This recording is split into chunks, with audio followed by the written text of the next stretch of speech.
Welcome to Ripsy Retro. My name is Rich Finley. This is Eric Brandt. And Blazers win. Blazers win. Eric, I cannot imagine a game with more storylines to talk about for our second postgame show. Let me throw it right to you. Like, where do you want to start with this game? This is incredible. Blazers tie the series at 1. Yeah, I mean, obviously, I think the main storyline is Victor Wembanyama going down, um, Sure. and so the Blazers have faced the Spurs with a lot on the line twice prior to this game without Victor Wembanyama. Once with a chance to win their group in the Group of Death in the NBA Cup, and they laid a complete egg in that game, got blown out by the Spurs, and ended up not advancing to the playoffs of the NBA Cup. And then with a lot on the line, with 3 games left in the season, another game without Victor Wembanyama. I believe Stephon Castle also missed that game, and the Blazers lose that one as well. And so it looked like for a minute this game was going to be very similar. The Blazers did not play well for large stretches of this game, completely let the Spurs control a lot of it. And fortunately for the Blazers, they come back there in the second half of the fourth quarter and end up taking the lead and securing this win. And now you have to wonder moving forward. It's kind of beneficial to the Spurs to have not The to play extra until day. Friday, so they have an extra day for Wemby to clear Yeah. concussion protocol. And you never want to win because of someone getting hurt or anything like that. So hopefully Wemby's okay. He took it looked pretty bad the way his eyes moved after he fell and just the way he was kind of out of it. So hopefully he's okay because you never like to see that, especially to such a good player. But the Blazers, I mean, if he misses any more of the games in the series, it flips from. I don't see how the Blazers shouldn't be looked at as capable of winning this series if Wemby misses any more games. So, what do you think of that, Rich? Well, I mean, first things first. Yeah, I mean, I can see that. I mean, it's funny whenever you're an underdog of this extent in a series, I always start immediately thinking, okay, well, there's a game 5. And so you start working backwards from there. Look, Friday night's going to be amazing, right? Like, Friday night is going to just be insane in Moda Center. Gosh, I wish I could be up there for that. But to get back to your question, sorry. Um, Look, if the thing that people need to understand about concussions, and actually when this thing happened, as somebody who has a brain injury kind of deals with these things from time to time, I was kind of cringing when I saw him go down and hit his chin. Um, and it's not like he's going to be cleared of concussion protocol and then be fine coming into the game on Friday. A hit like that and a concussion like that, he's going to be feeling the effects of that at least through game 4. Mm-hmm. Now that doesn't mean that he won't play. That doesn't mean he won't play well or anything like that. But if anybody thinks that this is just a one game issue, it's really not. And like you said, you never want to see anybody get hurt, in particularly with something, up around the head area or anything like that. But yeah, I mean, look, the Blazers can make things very interesting on Friday night. They certainly did not play their best game tonight. We'll get into that. We'll get into certain players. I had a certain hot take on one player that was going to be a lot hotter had we lost this game. uh, we will talk about that. But yeah, I mean, how did you feel when they were down by 14 points? Did you think in any way, shape, or form that because this is now the second time in two, let's call them postseason games, although I know the play-in game is like the purgatory game, right? But this time last week, we looked pretty dead in the water against Phoenix too. The deficit wasn't that bad in Phoenix. I think it was 11 in Phoenix.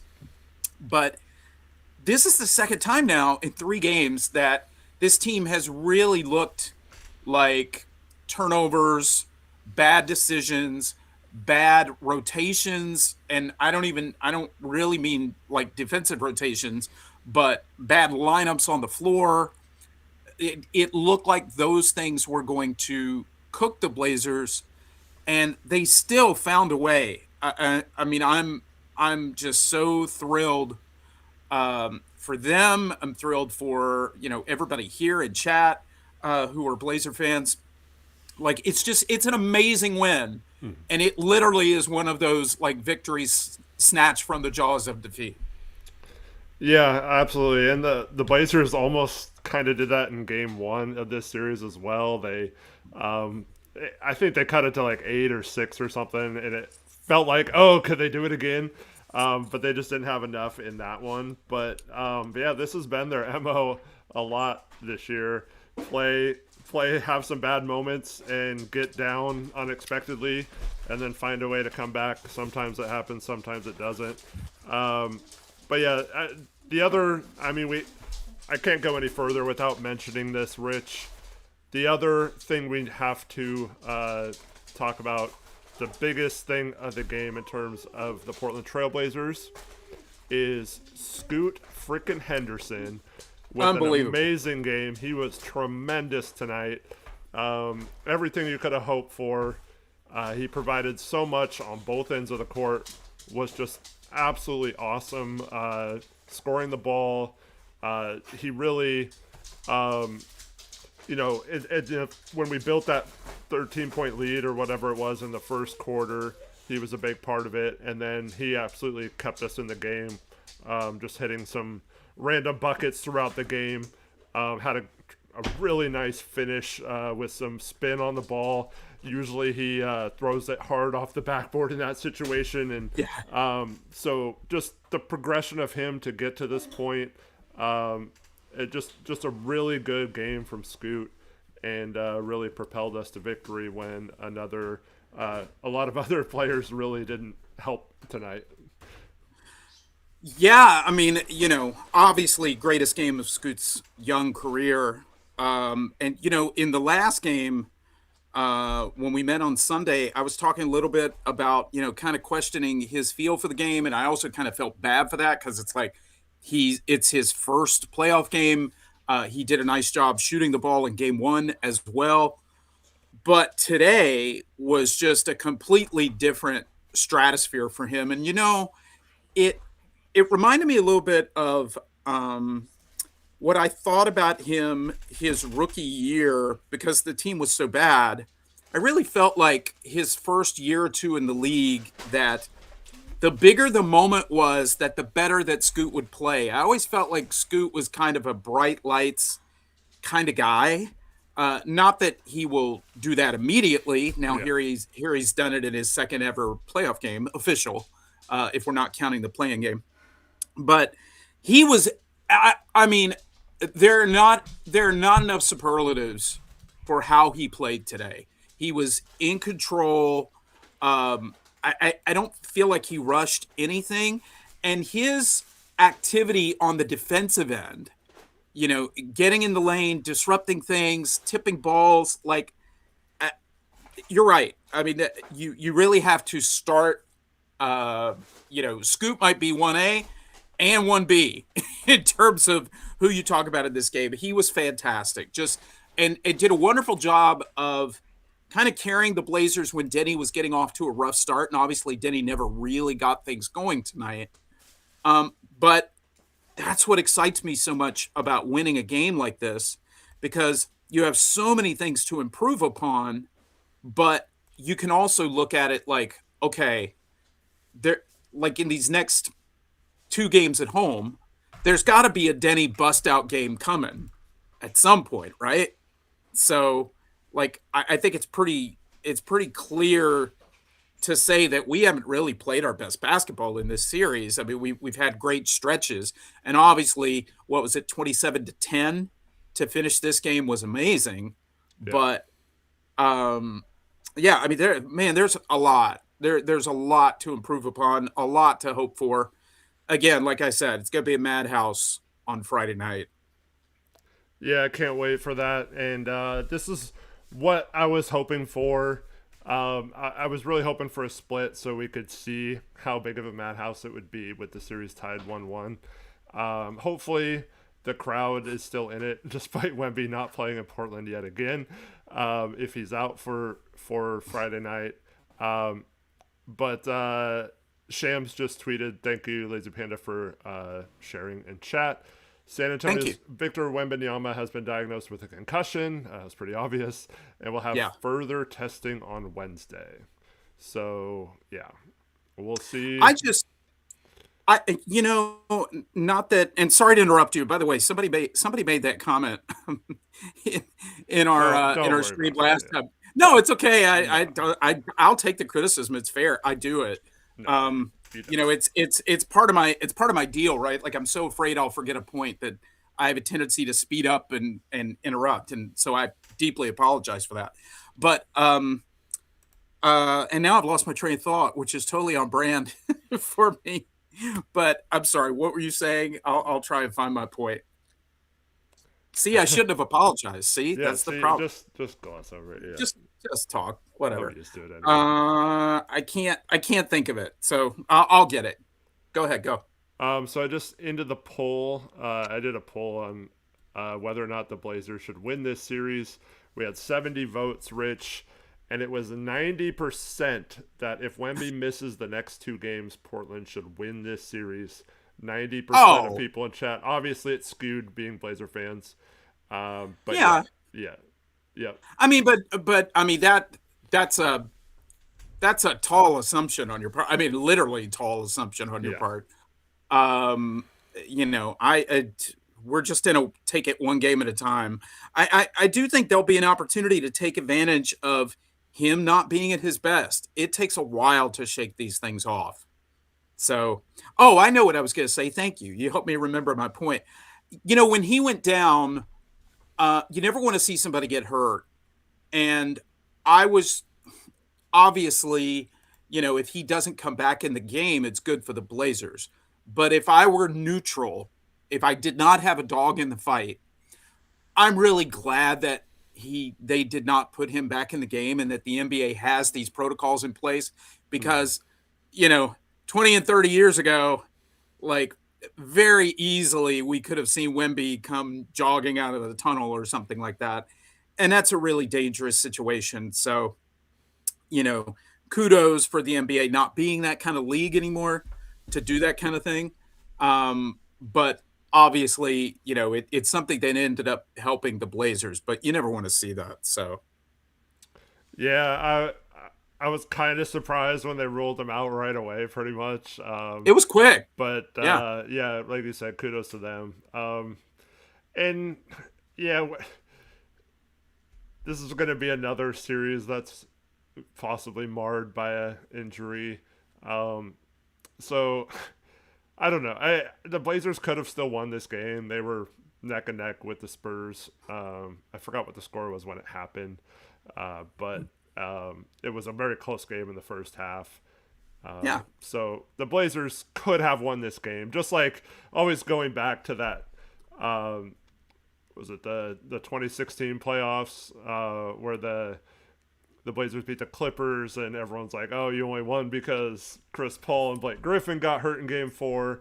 The Blazers were blowing them out in Game 4. It would have been a 2-2 series, and who knows who wins the last three games for that. It could have possibly gone our way. So if the Blazers end up winning this series, yes, it's most likely because Wembanyama is out. But I mean, this is a huge opportunity for them now. And then uh, who's the 3-6? Rich, is it It's Laker, Denver, Minnesota, Denver, and that's Minnesota? that's Yeah, tied at That's tied at 1-1 too. Yeah. So if you just like look ahead, I'm not doing this. I hate doing this, but What are you yeah, doing? maybe those two teams beat each other up, and yeah. Outside of a game earlier this season, we have not played Denver well, but yeah, yeah. God, I love you. Um, I love it. Oh my gosh. But So man, I mean, go ahead. I'm sorry. No, quit apologizing. Scoot Henderson, I interrupted you that time. Scoot was just unbelievable, man. He made so many plays. Um, he really, I I love the shot making, obviously, but those couple of deflections he had in that first quarter when the Blazers started so well in this game, up 22-9. They had a fast break, and I think it was Wemby under the basket for a lob, and no one else was back but Scoot, and he manages to get a hand on the ball and knock it out of Yeah. bounds. Had a one right before that where he got a deflection for a steal, and those are just. Um, it's always my concern with Scoot about whether his style is like winning basketball style, but like this type of Scoot where he's Oh, getting it done on both ends, and really shooting the ball well and playing good defense. He has played more like a winning type player lately, and it was really cool to see. Still, don't know where his passing's gone, but yeah, I mean, he was just absolutely awesome tonight, and it was really cool to see him have that moment on this kind of stage. And it's not the finals or anything, but no, but just this is huge. This is huge for him. yeah, really, it's really it's just really positive to have him have a game like that with everything that's happened to him this season, and then Yeah. the bust rumors and stuff from his first two seasons, kind of unfairly labeled. I mean, some of it was fair after his first season, I guess, but he improved his shooting a lot in his second season, improved his Oh defense a yeah. little bit, and then to have the injury happen and miss most of the season. So whatever happens from here, just really good to see Scoot have a game there. Maybe he can build some confidence off of, and I mean, obviously he's probably not going to have this good of a game all the time, but just making those plays and getting a bucket, shooting with confidence when you shoot it. Um, like I said, using a little bit of English on the ball, spinning it off the backboard instead of just throwing it as hard as you can on those drives, Yeah. and so um, yeah, just really cool to see him have that breakout game in this moment, and man, you have to wonder, is he just the type that needs kind of like a big moment to shine? Like the G League wasn't there was never any big moments in the G League, right? And then the Blazers, his first couple seasons, haven't really had many meaningful games for him to Yeah. blossom in. So if he can be one of those guys who shows up when the moment's the toughest or the brightest, that would be really cool. So hopefully that's something that Scoot can build upon confidence wise. I mean, if I remember correctly, like, isn't that essentially what happened with, I mean, obviously not the same kind of player, not comparing players or anything like that, but isn't that essentially what happened with Zach Randolph? Like, Zach kind of had a bit of a bust out in the series against the Dallas Mavericks and then was really a quality starter in the league, for the rest of his career. Um, so yeah, I mean, like I said, totally different players, but yeah, Yeah, I hope you're right. I mean, I thought Scoot's, game one was really solid, and had hoped that he could build off that game. If he turns around and builds off this game, I don't know how he could. yeah, But I had really hoped coming into this game, like if you looked at game one, and you have Wemby going 5 for 6 from 3 point range, and then you have guys like I mean, we talked about it in the first game, Holiday and Grant. and Klingon not really producing a lot in game one. So you kind of got the feeling like, okay, if some things go back to if we move a little to normal, and if Wemby moves a little to normal, like we have an opportunity to be competitive. And like you said, even when Wemby went out, I really liked the way that they were competing. Um, it seemed like they had, they had done a lot of film study on game one. Seemed like they were a lot more confident, at least with what they intended to do. They also shot the ball well in the first quarter, which got them off to a good start, which was kind of a bummer when you're still down one after one, when you're like, gosh, we like at times felt like you were dominating this first quarter, and then you end up trailing. But so even with Wimby on the court, I felt like they were playing them really, really well. You have to really give it up to the Blazers tonight for how relentless they were on the boards. I mean, obviously Wemby's not in the game, but the Spurs still had a lot of size in there with Cornette, and man, they were just relentless and continuing to get second shot after second shot. And to move off Scoop for a quick second, uh, man, you can't say enough about Williams tonight. Rob was just a monster tonight. Yeah, he was great off the bench. Had comes in, hits a three. Klingon hit his first three as well, and you're like, okay, there we go. We got both of our big men hitting a three. Fortunately, that would be the only three either of them hit. Warren has an Yeah. air ball later late in this game that just luckily goes right to Holiday for us to take the lead.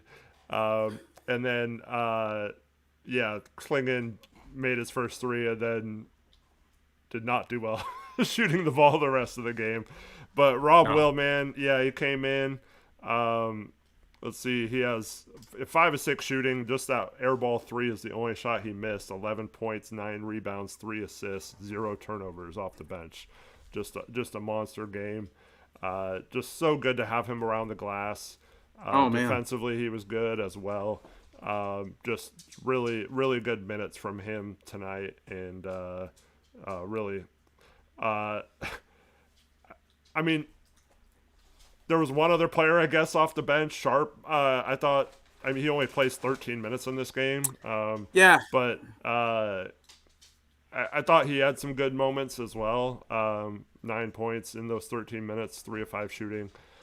So he was okay. But man, we needed Rob off the bench because the rest of our bench, Rich, Oof. was buns. They were terrible in this game. Yeah. Jeremy Grant was awful. He's been bad now in both games. Luckily for us, he had that big and one in the fourth Yeah, he had a quarter. good and one. Yeah. That was all he did in this game on either end. It felt like he had 1 rebound, no assists. So yeah, he really did not. Not only did he not give us much, Rich, but his play it completely stalled the offense a couple of times. We were in a good Yes. rhythm when they subbed. I thought the offense at the beginning of this game was much, much better at attacking. We were going inside a lot. We were still shooting the threes like we always do, but I felt like when we made that first substitution, I have to give Thiago credit for. It felt like he kept the starters in a little bit longer than he normally does before he made that first substitution. So I think that kind of helped a little bit. But once he started making those substitutions and Jeremy comes in and just he had a couple of drives where he's just not getting any separation on his drives. He's not able No. to beat anyone off the dribble. And I know this is just him coming back a couple games after injury. So I'm not going to put too much on it, right? In terms of, oh, he's washed or he can't ever be good again. He did just have a not a terrible injury, but one that's very hard to just jump right back into things from.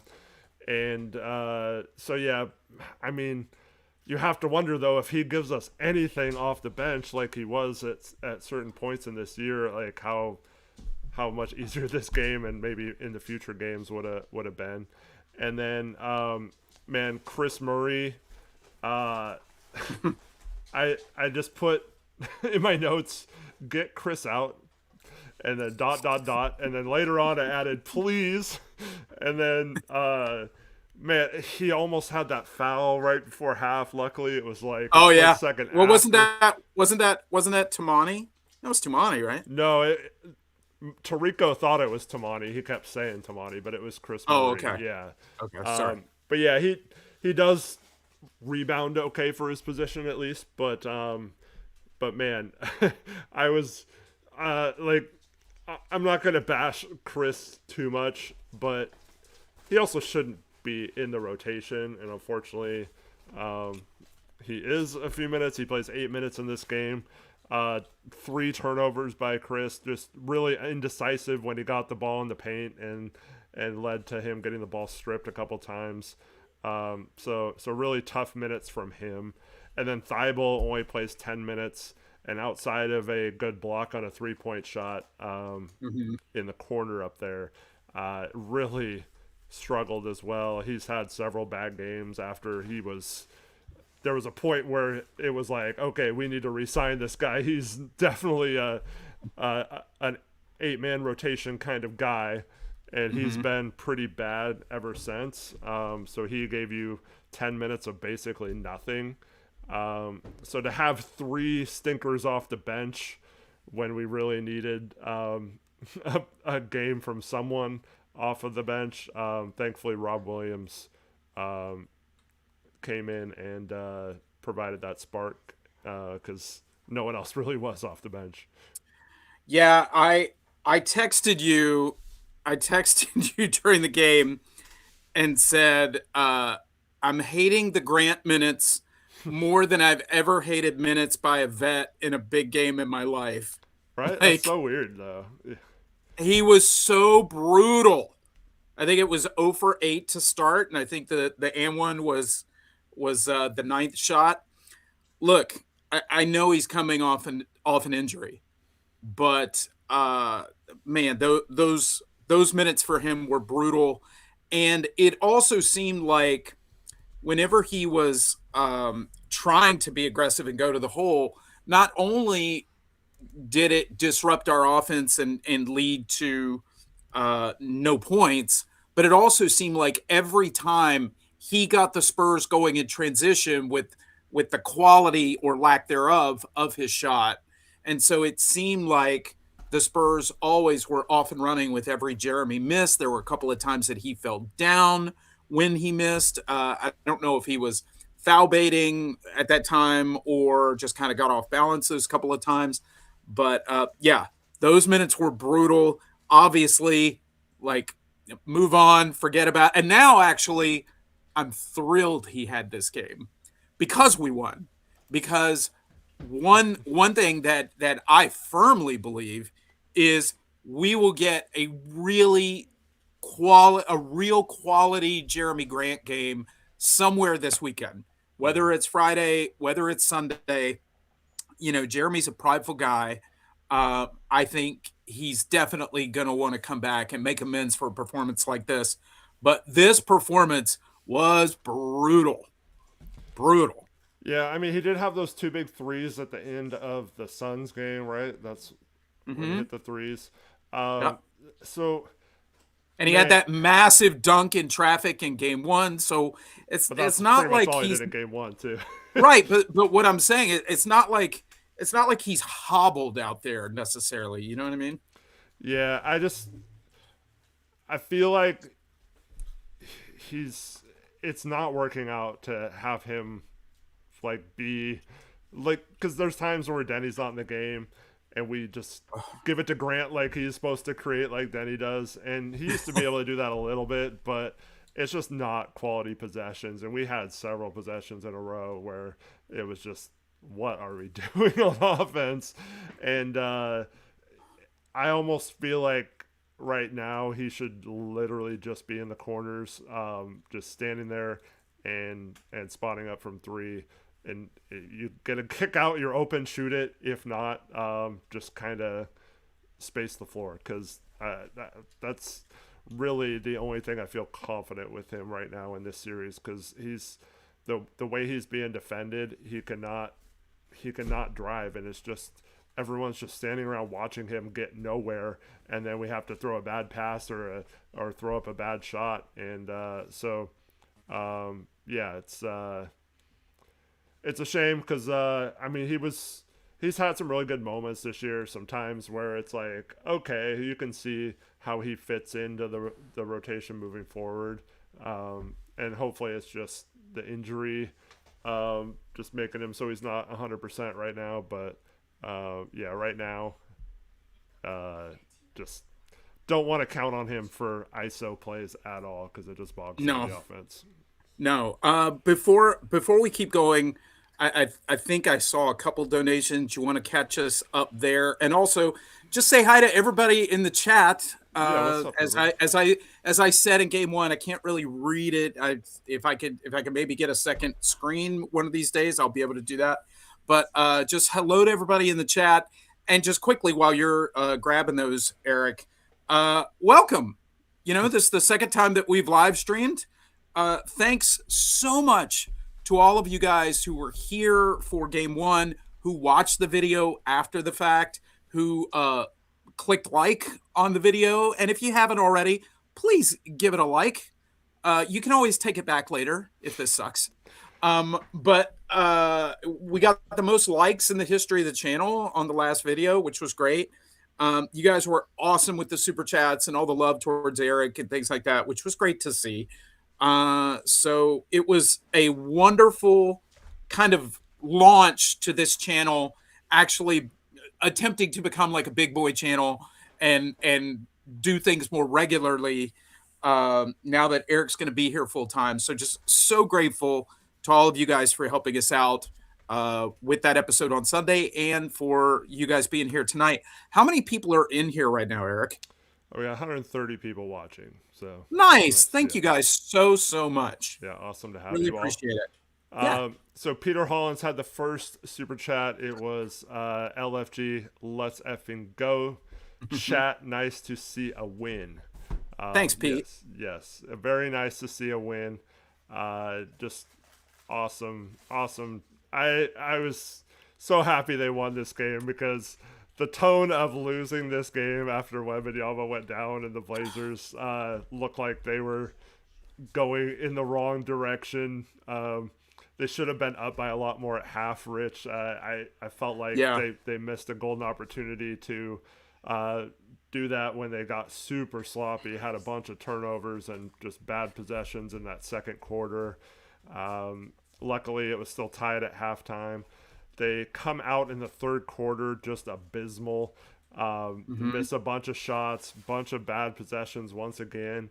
And then Spurs hit like 3 out of their first 4 shots. And it's like, oh, are we really going to play like this again without Wembanyama on the other side? And then luckily they pulled this out in the fourth quarter after getting themselves in a major hole. It's almost like they have to get in that hole to get themselves going at times, which is kind of sad. But We are the dog from Up. Like that's exactly what we are. We get so squirrel, like we just get so distracted and kind of lose focus for a little bit in the game, and then it seems like you know these last few games, you know the Clipper game at home, which I mean we ended up blowing the Clippers out, but I just mean in terms of our focus, like the Clipper game, then the game at Phoenix when we were down in the fourth, and then this game tonight. It just seems like I don't know, something clicks in for us. Now, you really don't want to have that be your identity because that is going to bite you in the butt at some point because you're going to be counting on that. But man, I can't remember, and I mean we haven't been in the playoffs in a long time, so maybe that makes sense too. But I can't remember. It's hard for me to remember a game where I felt like we were so dead in terms of a playoff game that we came back to win like that. I you know it'll probably take me a while after the Well, stream to maybe think I about mean, that. the But obvious one is 2019 against Denver in Game 7. I think we're down 17, and then yeah, that's true. came But I back. mean that's like a second quarter. Like Yeah, wasn't but it in it's the second in quarter? Denver, and we Yeah, get down 17. I know that it's the NBA, anything can happen, but it really felt like we were headed towards a loss in that one. Luckily, CJ got hot in that game, as he did I yesterday. told you. I told you those scrappy little hogs. Yeah. What did you make of San Antonio down the stretch? I I was a bit surprised. I felt like they had a case of the yips. Yeah, the officiating was a little weird in this game. Oh But yeah. yeah, I don't know. I think, see, what's weird is like for the first 3.5 quarters, I felt like the Spurs did a really good job of. This has been a problem for the Blazers all year, getting the loose balls. Just those 50-50 plays, like, all seem to go the Spurs way when um, they just seem to, like, I don't know if want it is the right word, Rich, but like it's it just seemed like they wanted this game more. They just wanted to win and had the intensity to get it done. And then, yeah, I don't know if it just mounted that Wemby wasn't there to help bail them out, and they didn't really know where to go to get buckets at the end. We couldn't really stop the penetration from either uh, Carter or not Carter Harper or Fox in this game, Mm-hmm. and they kind of went away from that towards the end. So kind of played into our defense a little bit. That was my big concern when they got that and one and went to the timeout Mm-hmm. with the 8 point lead. Uh, Was I that on the immediately Cornet reverse dunk, or was that the no, other one? this was Fox. I believe it was Yeah, Fox that got the and one. I immediately just started thinking. I was like, gosh, down nine, and now San Antonio has an opportunity to lean on a guy who has been the guy somewhere before in Sacramento in Fox, and so I felt like it was going to be tough for us, especially when Denny sat for so long because of the foul trouble. So again, it was just kind of an amazing turnaround in this game, and I also want to make sure that we shout out. I thought Drew and Klingon really battled tonight. Like they didn't have great statistical games, by their standards, but I just felt like the effort from both guys, regardless of what the result was, I thought both guys played really hard tonight and made a big difference. yeah, absolutely, and we'll get into them a little more in a second. But to Okay. go back to your last question about the Spurs down the stretch, the other thing that killed them in a 3 point game, they missed a bunch of free throws, and to miss Lots. 8 free throws, I thought the Blazers really hurt themselves in the first half. They missed two pairs of free throws, one by Denny, and I forget who missed the other two.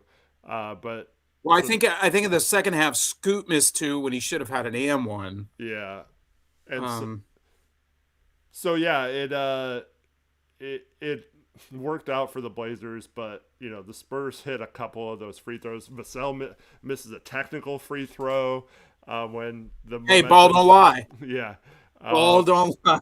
and then yeah, Fox missed a couple free throws down the stretch. If they make any of those free throws, it's a much different game in terms of how the in plays out. So that Sure.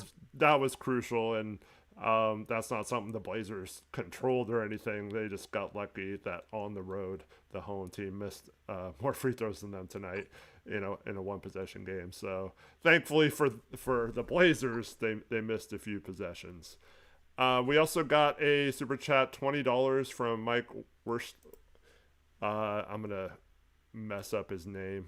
I think Mike you've already started. Mike Worstling, he says, "Tell Rich I'm the Mike who exchanged emails with him about 5 years ago regarding the Yeah, 1990-91 playoff games I recorded and put on YouTube. Until Mike is YouTube may amazing. take him down." Yeah. Mike. Thank you so much. First off, for the super chat, Mike is awesome. He connected with me and like sent me so many old games, like in MP4 format, Oh, really? from those Blazer teams that we loved. So you just Yeah. have like a bunch of them? Oh, dude, I've got gigs full because of Mike. Oh, It was great. He was that's so awesome. nice. And if you want Mike to do it for you, no, I'm just kidding. Sorry, Mike, not to out you on here. But anyway, No, I thank you want so that. much for the super chat. But yeah, Mike, it's so good to see you here. Thank you so much. Yep, and then Shaggy Squid had an Australian $5 donation. What's Uh, up, he, Shaggy? he says, "So glad we won, but we need to talk about Klingon, someone who you were just praising, Rich. We knew he would Well, get exposed with Wemby on the court, but outplayed by Cornette yeah, with a laughing emoji." Yeah. yeah. I mean, look, like I said, that's why I had the caveat of regardless of what the result was, I thought that Klingon battled in there in ways that helped us come up with loose balls and offensive rebounds that may not necessarily have been collected by Klingon, but I thought his activity was really good. But yeah, you're right. I mean, we cannot, like, Klingon cannot be coming out on the wrong end of, any minutes against Cornette. By the way, very impressive reverse jam on the N1 by Cornette. I do have to say, I liked it very much. I mean, he's been one of the Spurs' best players the first two games. Yeah. Like, he's been crazy. And Yeah. it hasn't just been against Klingon. So you could say that about Rob Will and everyone. I mean, Cornette's outplayed all of our bigs in this series so far. Yeah. And despite how good Rob played tonight, yeah, so Cornette was huge for them. If they would have won this game, that would have been a big reason why, once again. But you saw how they don't have a lot of size other than Cornette if Wemby's going to be out. So, I mean, the fact that they had Plumlee up on the bike yeah. and stuff like that. Yeah, I'm not sure why Um, they didn't give Olynyk any run, but I guess yeah, their smaller lineup has kind of killed us a little bit. But yeah, the Blazers. That's why it's a golden opportunity moving forward if Wembanyama's out, because they really don't have a bunch of scary bigs inside. So I if Wembanyama does not play game three, I think it's going to be a little different for Klingon, and I do like that. Um, he had a couple of plays there. I believe they were both in the second quarter where he got the ball in a situation where he normally passes out, and he oh, made a good strong move, had a nice finish in there. And then the one where he got completely hosed on a couple of calls well, too. yeah, the one where Thiago got the that was like Reggie Miller points out. That's an easy foul call. I don't know how the Well, refs missed that one, but well earned T. Good job, yeah, Tiago. yeah, that was a good situation to get a T in. I marked that down like, okay, let's see what happens after this technical, if that changes the momentum at all. And luckily, the Blazers did a good job after that. Like I said earlier, Vassell misses the free throw, which helps as well. I think the Blazers might have forced a turnover or something on that possession that they got it after the technical as And then well. they immediately got two free throws on the other end, Yeah, the very next play. So, yeah, yeah, good but job by I T. know I've seen Shaggy Squid on Twitter. He's very worried about Klingon's ability in the playoffs, especially against stretch bigs. And I'll say to that, it's year two. This is the first time on this stage. He did show that ability to stay on the floor in college. I know it's a little different. You can play zone defense and stuff, so it wasn't that bad. Um, but I still believe that the Blazers at times could go a little bit away from the drop defense. I don't think it works against the stretch bigs. And I think maybe not necessarily exposing him a little more, but just having a couple possessions where you don't drop so far back with Klingon, I think we'd be fine in those situations. So I don't know if I can fully put it on Klingon for the scheme thing that we run. Hmm. But yeah, I mean, that was the issue when we drafted him, though, and why I didn't have him as high as I probably should have on draft boards and things like that, was just because uh, I'll say the same thing about now. Klingon's a much better defender than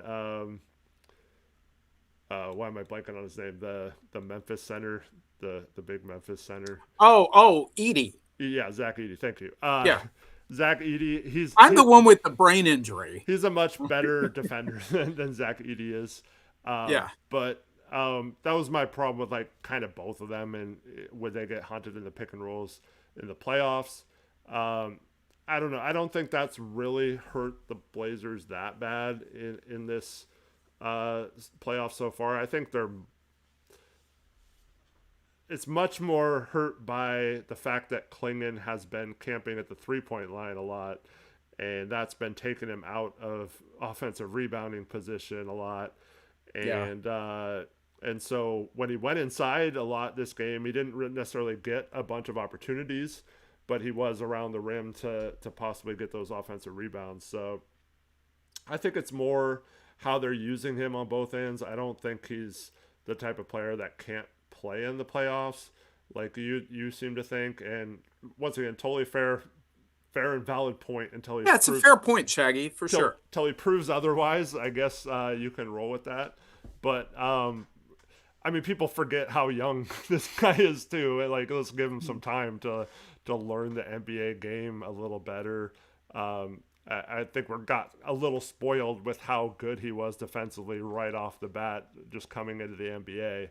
And Yeah, he's not perfect, and probably won't ever be like um, the kind of guy you can run a completely switching style uh, like with. But um, I'm all for the Blazers mixing up their coverages a little better. I've always said that going back, decades, and so I think it's a bit of a disservice to like always let the defense know where you're going to be on pick and rolls. All you have to do is send the guy who Klingon's guarding to go and screen, and Klingon's going to be 10 feet behind that pick and roll, and you're going to have a little bit of room to operate. And when you're playing yeah, a De'Aaron Fox type who it might be good to give him like force him to shoot some threes, especially if the who's ever getting screened fights over that and kind of contests a little bit from the side. But hmm, Fox is so good downhill though, and I feel like that drop coverage just gets him going, yeah, and then it's hard to stop him once he's hits that top speed. It's kind of like what we see in Denny as well, and so I don't know. I wish they play it a little differently. yeah. I get it. I mean, you're much more you're much quicker at picking up all the nuances of that stuff than I am. But like once you go in depth on that stuff and I start thinking about it and I'm like, "Oh yeah, that is what we're seeing there." So you you see the game in ways that I don't. And so no, I mean that's great perspective to hear. I think Shaggy makes a great point. I mean, I think our point is just, we still believe in Klingon in the good things that he has shown, and we believe that he can continue to improve. But obviously he needs to, for Yeah. sure. And Shaggy followed up later by saying, "My worry is that with his build, it isn't something he can drastically improve on. So we'll just always need a backup big that can be a starter level." Um, I mean, once again, it's a fair critique, a fair worry. Um, I will say, I mean, Donovan did do a much better job of having his body in better shape this year. So, I mean, I don't see why you Yeah, can't necessarily do that more. his Um, motor was much better in year two than yeah, in his rookie year, for sure. but foot speed will always probably be the issue. So yeah, it's a valid point. But the the thing about Klingon though, and this is the thing that I misjudged in terms of thinking like Shaggy did going into that draft, because I was really worried about that too. Like, is he just going to get hunted and pick and roll, all that stuff? Um, but Klingon is really good at closing that space sometimes. Yeah. Like it seems like he's too far back, but he gets a hand up and closes it out. And a lot of the times, um, it's like if he just took a step up, like one step, and he's that much closer to the action. He's still far enough back to be drop coverage, but it's not like deep drop. So I think it's just adjusting it a little bit so he can still contest that pull up if the guard pulls up from there. But it's still in a position where you can guard if he drives. But yeah, I don't know. I think I think this is something that the Blazers can kind of scheme to avoid. Now we're not going to play a team with the strategy we had tonight, and we've had this strategy a lot this season, where it doesn't matter what position the player plays, you just put Klingon on their worst 3-point shooter and basically dare them to let that 3-point shooter shoot. And Stephon Castle was that guy tonight.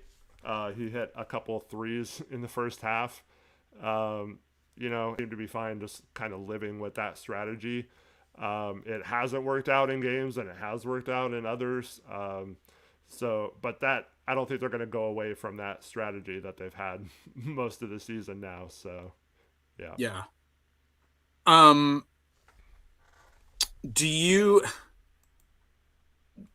think it's a foregone conclusion that this is at least a 6-game series now?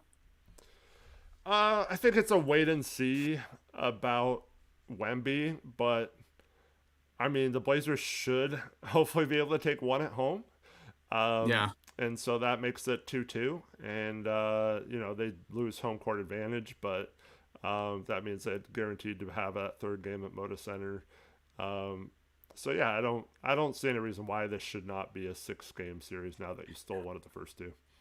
I loved Scoot after the game say we got to get these next two at home. Like just Yeah, totally like locked in, speaking like a vet, like got to take care of business at home like these two games. I mean, why wouldn't he say that, right? I mean, yeah. that would be the goal, but I mean, awesome attitude um to have. Hopefully, yeah. yeah. What Eric, so since you're able to see chat. And by the way, side note, chat, you guys were wilding on Sunday. Okay? Daddy caught up later. You guys were nuts on Sunday. But anyway, in a good way. You guys were having a lot of fun on Sunday. So what are people saying in chat tonight? I mean, obviously you Well, did the there's still a few more you did, super chats to get through. oh, So okay, okay. let me Okay, go get ahead. through those real quick. Poke Sure. Elias with a $5 donation. Thank you.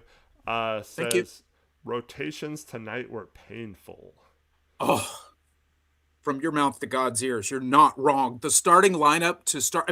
I'm assuming rotations. He's talking about player rotations and not like defensive rotations. I mean, are we kind of assuming that? Yeah, usually when someone says that, I think it means Tiago's rotations tonight. Yeah. But yeah, I don't know. The lineup to start the fourth quarter, especially with the kind of game that Grant was having, was brutal. Mm. What proof do you have of that, Rich? Oh, they scored the first 13 points of the fourth quarter. Yeah, that. So, Do you want to know what I put for the fourth quarter start, Rich? oh well, don't curse because I think it affects the algorithm. But sure, Yeah, go ahead. I just put yikes. Yikes. That everything, the lineup, the way they were playing. I Yeah. wanted to text you like the do something gif. Like I wanted Yeah. to send you that the stick poking. Oh man, yeah, that was, and it was so frustrating seeming because, I mean, whether it's because of injuries or not, this was a golden opportunity for the Blazers. Oh, Like absolutely. this game was basically handed to them on a silver platter, and it seemed like they were like, "No, I'm full, thank you." It's like, no, Come on. And They're that just like it's no fun if Wemby's not in the game. You're like, no, no, right. take the game. Like, Yeah, we designed our whole strategy over uh like game planning for Wemby. So when he's not in there, sorry, we don't got nothing for you. Uh can you imagine a coach in the post game complaining that their entire game plan went out the window when Wemby went out the game? yeah, We didn't prepare for this. right. Yeah, we thought he'd be in there in the fourth, so we were just kind of surprised. Uh, You know, I really felt at the end of the first half, they got down by 6, and then they closed the first half. I think it was like on a 9-3 run, something like that, mm, um, to tie it at 57.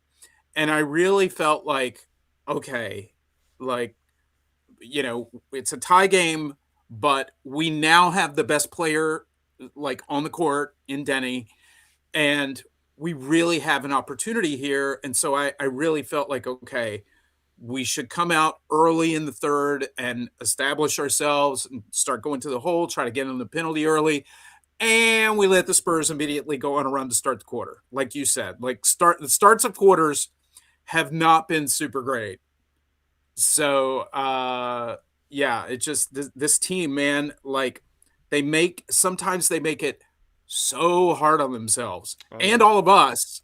But obviously it's been working out lately. It worked out tonight. But yeah, this was one of those where it's almost like you're damned if you do, damned if you don't. Like, if you win this game, all the talk is, well, I mean, you better win this game, right? Wemby went out and all of that.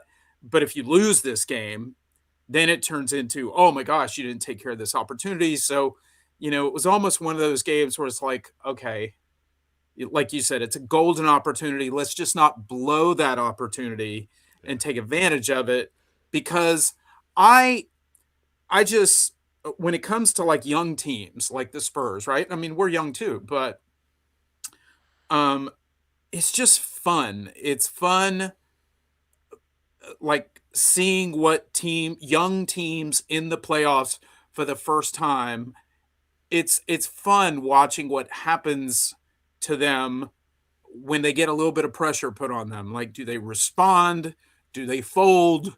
Do they, get blown out in a game 3 and then come back in a game 4? Like, it's just kind of fascinating from an NBA fan standpoint. Obviously, we would go nuts if the Blazers won these 2 games at home, but that was my thing. Like, watching this game, obviously, I wanted us to tie the series, but I was like, come on, just I'm like I'm channeling Skip Bayless here, but I'm like, just come on, just make it hard, make it a little hard, just a little.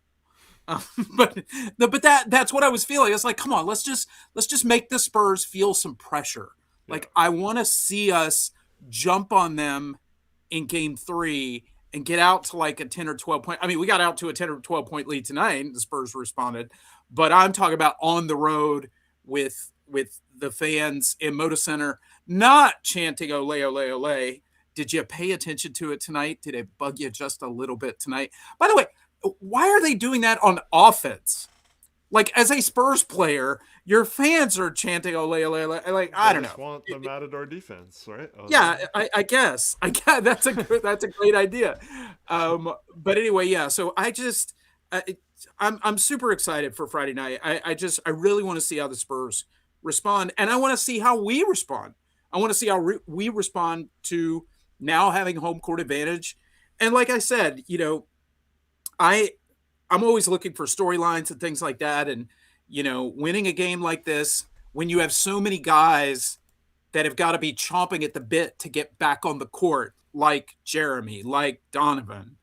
Obviously Shaden would have liked to have, got more of a burn tonight as well. So to have those things, and also Denny too, like Denny didn't have a typical game for him. So, you win the game, but you've still got some guys that got a little bit of a chip on their shoulder going into game 3. I think that's great. yeah, absolutely. Yeah, it's you mentioned this after game one. It's like there's multiple guys other than Denny, and I mean Scoot was okay as well in game one, Mhm. but like multiple other guys were like, wow, if we just played a little better and Wembanyama comes down to earth, we could win this game, and we could have won that game. And so yeah, I felt the same way kind of tonight. It's like, you know, Denny had his moments in this game. Had I mean, I don't.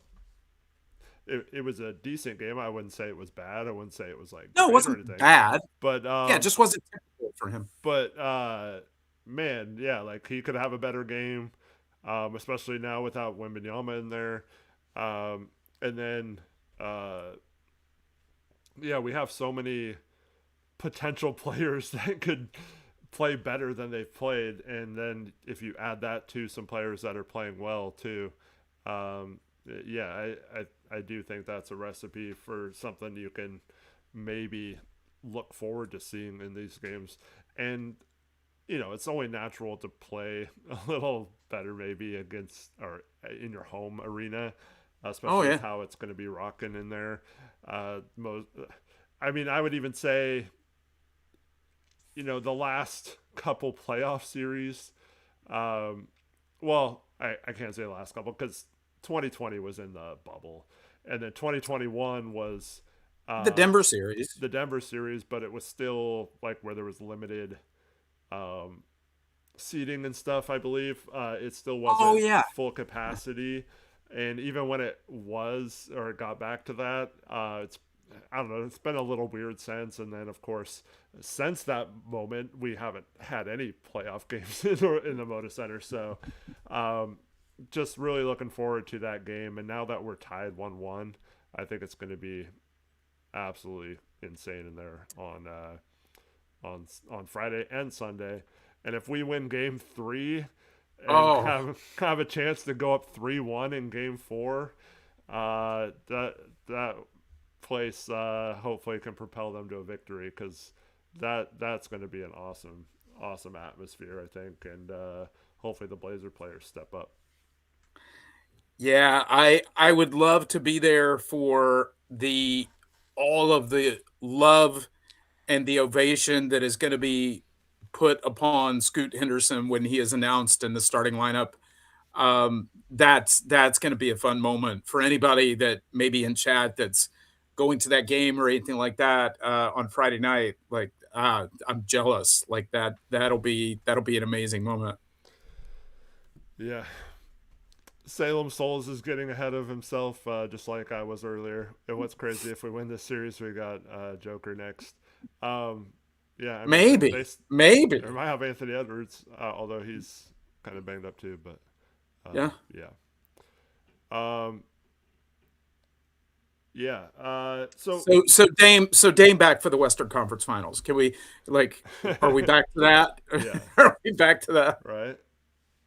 He looks like he wants to play on the sideline. Oh, I'm sure. I'm sure. Um, one thing I have a question for you in chat. Um, Okay.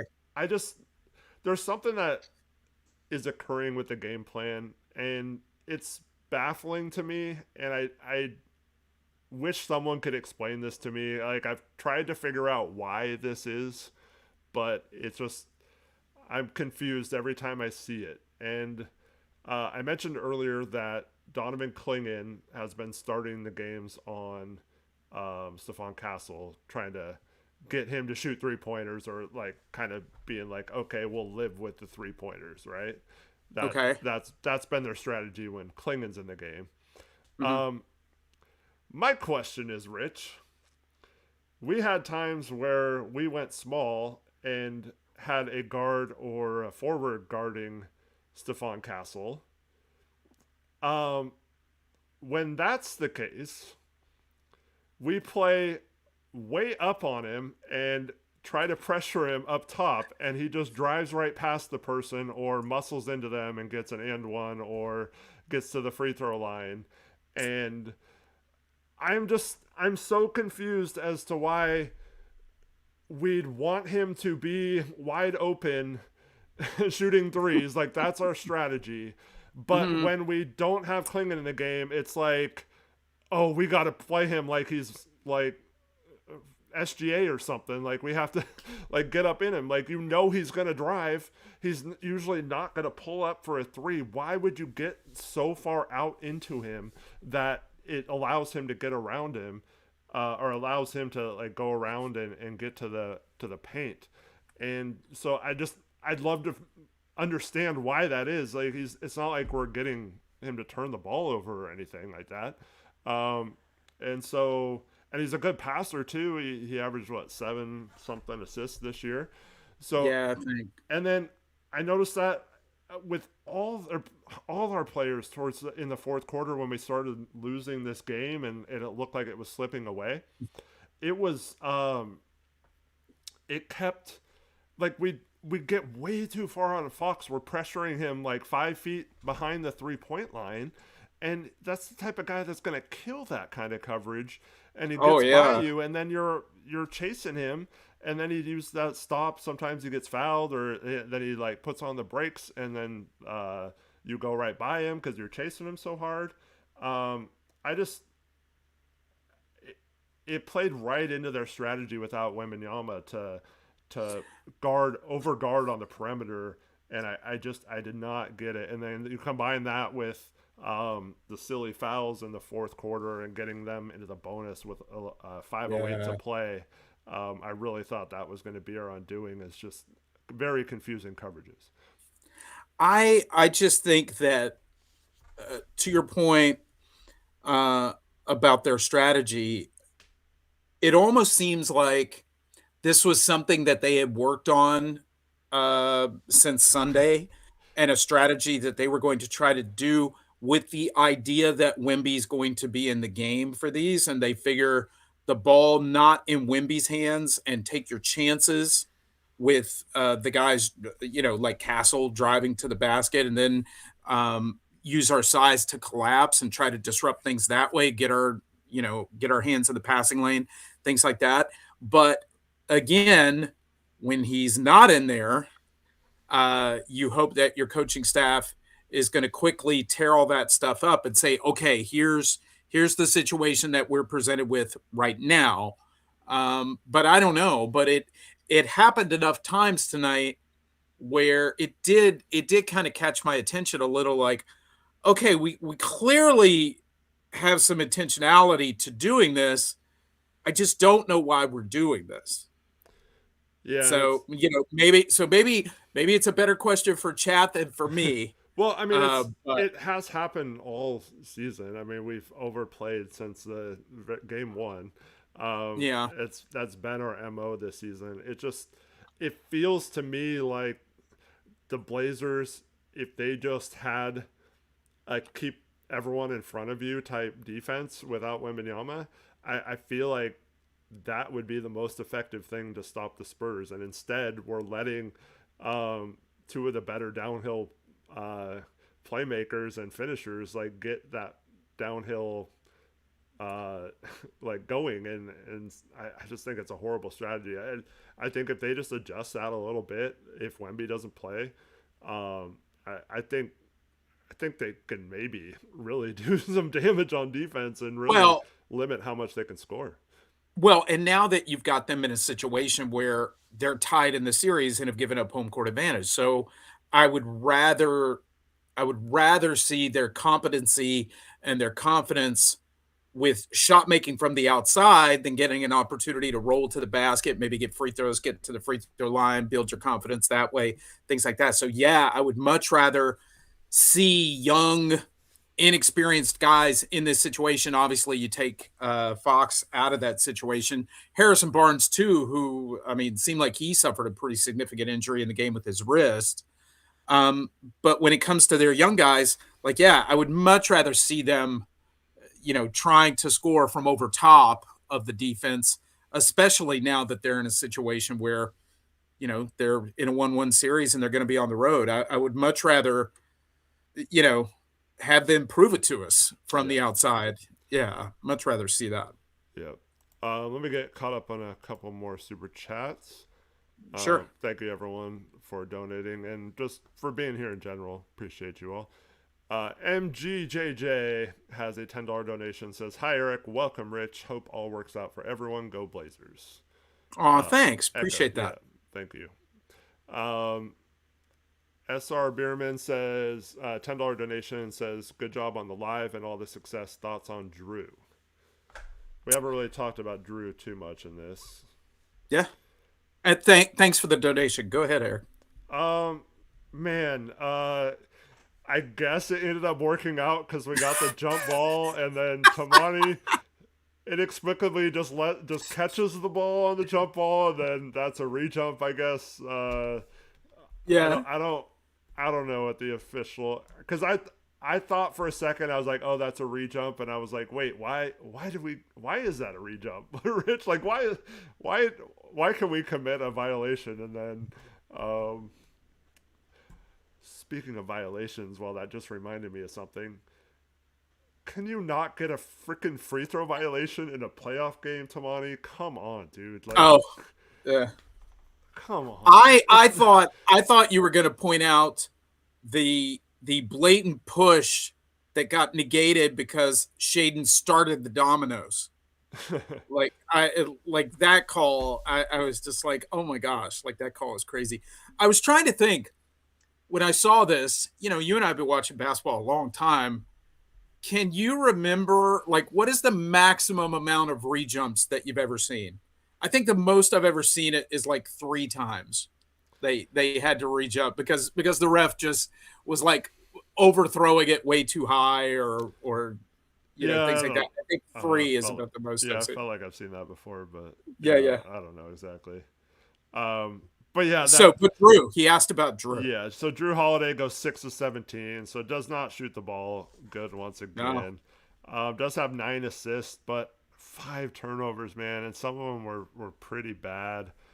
yeah, He just loses the ball a lot. That pass was like, I understand if you're leading someone, you can sometimes find like a passing lane to throw that bounce pass to him.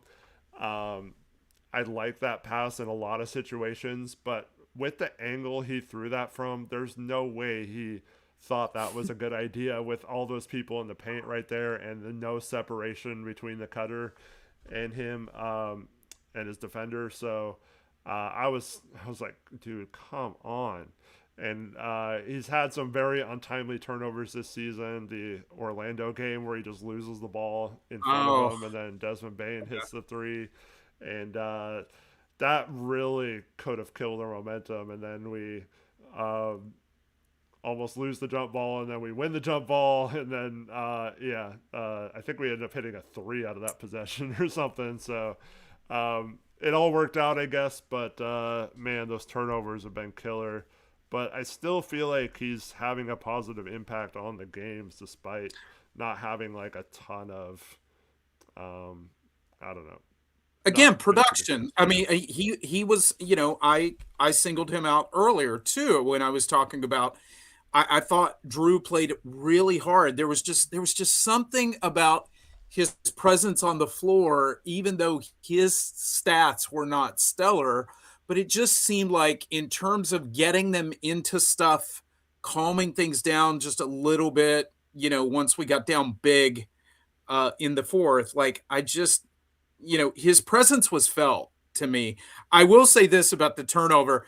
We also have to remember uh, Drew may be poisoned because he threw maybe the most ill advised, oh no, don't throw that. Oh, great pass in NBA playoff history to Giannis.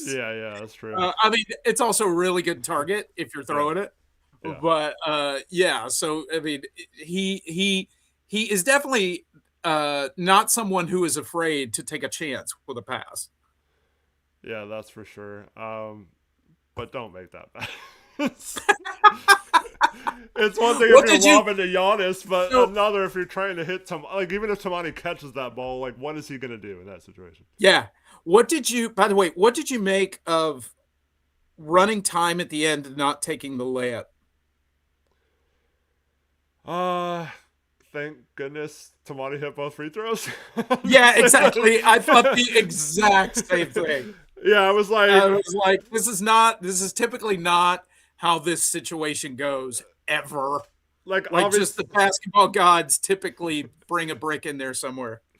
yeah, obviously I was expecting, or I think Drew was expecting that they would foul him, and he dribbled all around and didn't get fouled, and then made that pass, and then Tamati probably should have maybe dunked it or whatever too, but Yeah. yeah, I was just like, okay. Well, first I was like, that was only 5 seconds. Like, it felt like Yeah.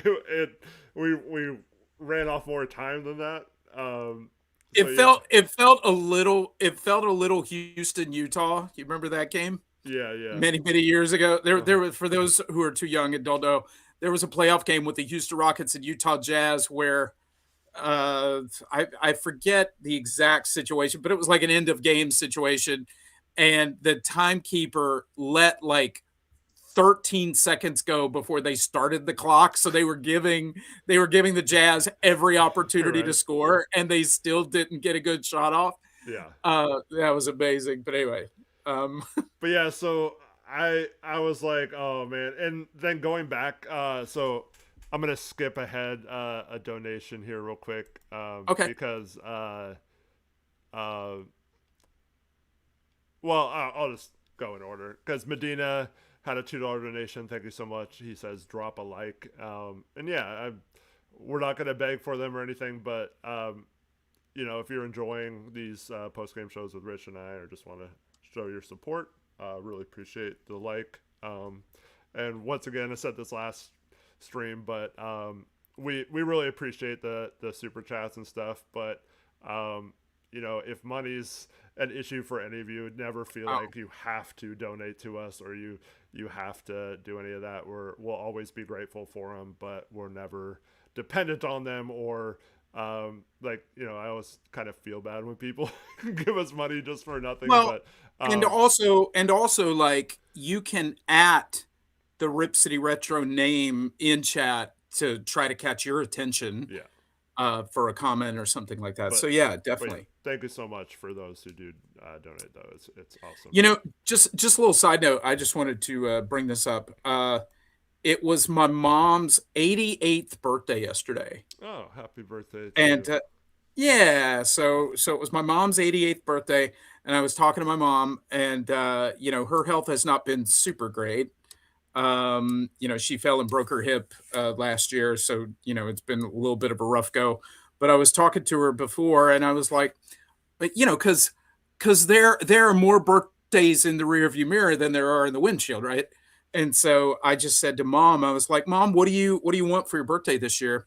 And my mom was like, Oh, honey, I don't want anything. I would really appreciate it if people would like the chat. So Oh, so for my she didn't really say that, I know. but for I'm my gonna cry. 88-year-old mom, will Wow. you guys like the chat? Oh, Is like that the is chat. that is that is that terrible? What are Well, you even not like the chat. saying? Sorry. What Will are you you like the saying? stream? You messed Eric, that up, dude. this is yeah, you're right. I totally blew the joke, and You said I it told you twice there too. I told you there'd be moments like this. I Yeah, told you. As a matter of fact, I sent you a medical report that you sent me a crying emoji to yeah. yesterday. So, Um, yeah, it's rough times over here. yeah, But we'll slog our way through it. But anyway, yes, I was totally kidding. yeah. Happy But birthday. yes, it's mom's 88th birthday. So Hopefully, I'll have a chance to go out and see her sometime soon. no, No, okay. no, no. Um, Blaze and says I like the chat, Rich. So you got one person. Okay, thank you. Oh, hang on. Ugh, sorry. What do you? Can I No, my talk or my no? light, Okay, my light, my light checked out. My one okay. of my one of my one of my huskies ran in here. I have Uh, three huskies, yeah. and so she ran in here and kind of tipped Knock things one of them over a down. little Yeah. bit. Yeah. All right, so now we'll get to the other part of this late game thing. So Shaggy Squid had another Australian $5 donation. Says Thanks. Tamani late game inbounding, despite being bad at it all season, is another decision Tiago makes that's got me scratching my head. Why? It's just who we are. Yeah, Tamani takes the ball out. Like I it's his. I had that thought because I actually do think it's a good strategy to foul up three like we did. Um, I do think we did it way early. I was we surprised. did We it did it way a early, little early. but at least you did it in a spot where you know for sure it was gonna happen. In 10 seconds, they had one timeout. I think we still had two. Yeah. Um, and the broadcast says the Blazers have two timeouts. They'll almost certainly take one after these free throws, or something to that effect. And I'm just like, do we want to take a free throw and have that ball advance to the sideline? Like, can we just like catch them off guard maybe and throw it in real quick? And if you can't get it in, then you call a timeout. And Yeah. then you also can maybe knock some time off trying to dribble up the court. But I knew with two timeouts, like the broadcast said, we were going to take one of them there. But I was just like, man, with all the stuff that's happened on inbounds fast, maybe we should try to avoid doing that. So, It's um, been a rough go of it with the inbounds yeah, passing for sure. yeah. Workshow says I made a comment in a game chat. Says please don't let this game come down to our ability to inbounds, and that is that's always the concern when you play the foul game. Is one, you know, you obviously have to make your free throws, and then two, can you get the ball inbounded? And both of those responsibilities ended up being on Tamani this game, who, let's face it, I mean, he hit some shots when it mattered. Obviously, the two free throws were big. You know, he ends up 2 for 5 from three, which is 40%. So But you think both that's in the fourth pretty good. quarter. I mean, two big threes Yeah, in the fourth. but Yeah. he was pretty bad in the first half offensively, at least, uh, Yeah. and you know really hurt us on the offensive end. I thought, and yeah, so to have both of those big moments come down to him making free throws and him making a, a an inbounds pass, it was a little nerve wracking, Rich, but. Yeah, and that pass he threw, I was like, oh my gosh, but it got through, and yeah, the Drew dribbles it out, and then yeah, it was I don't know, man. Take taking that taking the two if they give it to you, because you're not gonna really. I mean, the Blazers end up getting 5 seconds off, I guess. So Yeah. it's hard to argue with what happened in this game because it worked out. But it's it is a case where I don't know. If you're gonna play the foul game and just keep doing it up three, I would much rather just take the easy two and just go back up three, and then you can keep doing that. And I'd much rather do that strategy than, especially with them not being. I mean, not that our free throw shooting was great either, but No. um, just with them missing so many free throws in that fourth quarter too, it was like I felt pretty comfortable with it. So I would have liked them just take the two in that situation, but yeah, I don't know. Yeah. It was funny though. It was fun. Yeah, It was and it was a fun moment. of course, it all doesn't matter when you come out on top. So yeah, Ugh. It's just it's still surreal that we won that game. I'm so excited. I think I see somebody talking to you in chat, or like putting putting the Rip City Retro name, so they might be trying to get your attention in case. yeah, no, I Yeah, saw. it's just so surreal. Do you have a score on the Laker game? Keep an eye on what's going on with them tonight. I am just focused on all of you in chat. So Okay, yeah, okay, you don't have a wandering eye. That's good. uh, it is 67-59 Lakers halfway through the third quarter. Wow, Lakers might go up 2-0. Okay, so then like No, they're losing to Laker OKC. So Lakers in the conference final. Yeah, they're losing to OKC yeah, for sure. what's up, AJ? Um, so Uh, what? so the tag there in chat was Shaggy Squid again saying Tamani was released cost us several games this season inbounding at late game. Yeah, Oh yeah, yeah. for sure. Our late late game inbound situation has been a problem. And so as we continue to dissect who our coach should be moving forward, there's some more news on that today. Um, Oh, was there? Okay, I'm completely okay. So here's a little behind the scenes of how Humpty Dumpty got here to do the show today. Okay, because I think you've already seen remnants. It's been a little wonky today. Um, I basically was like a mummified.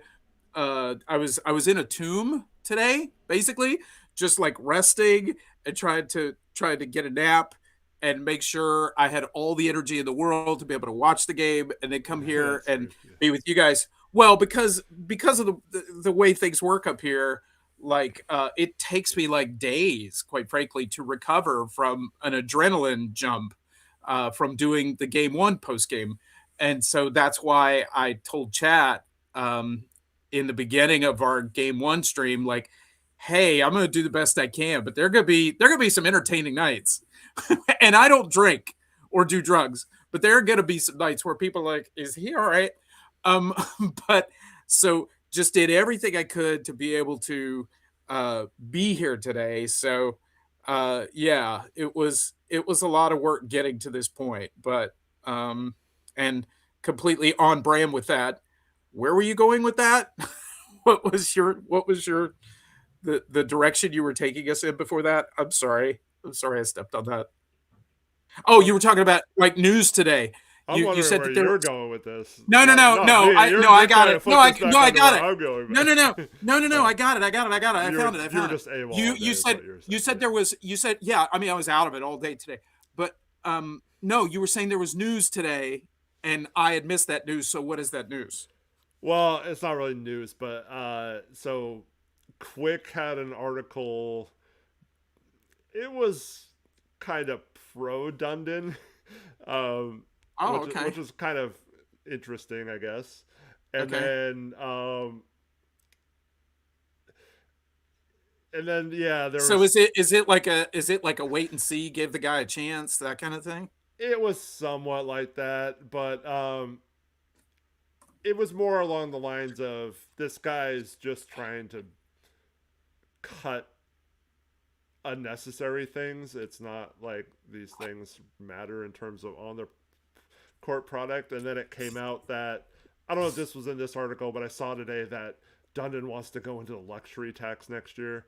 And before we go any further, I just have to say that's dumb to just be like, yeah, I want to pay the tax next year. Like, you can also make good moves without going to the tax. But I mean, I guess it's good that if that's true, that It's fine if he's willing to go into it, but to just say you're going to do it without the info, I mean, right, maybe yeah, maybe he's got more information than what we have, Eric. I'm that's true. assuming he does. But Um, but anyways, and then it said in the article like by not doing the late checkout or something, they would save $1 million over the course of whatever period.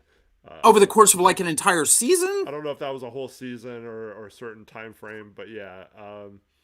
And then Hmm. it also came out, you know, it said in the article that a lot of these things, these cost cutting things are true, and that he's very much trying to streamline things and cutting unnecessary costs.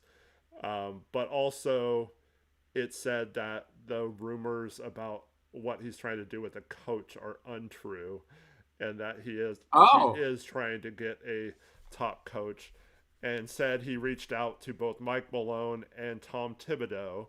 Um, ugh, yeah, but uh, I don't want to. apparently, so Mike Malone wouldn't take the interview Okay. because, or refused to speak because he does not speak about job openings that are not actually open at the moment. So, uh, Okay. and Hmm.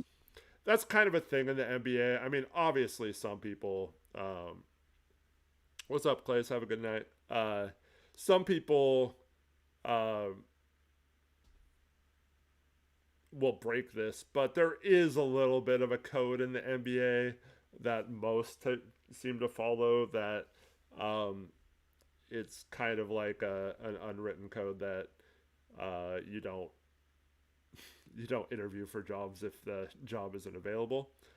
I So get that. Yeah, yeah, I get so I guess Mike Malone turned it down, but then so after this article, it kind of took some shots at like the Bill Oram and uh, Sean Hykins of the world that have been that. Mhm. kind of anti uh, Dundon so far, and then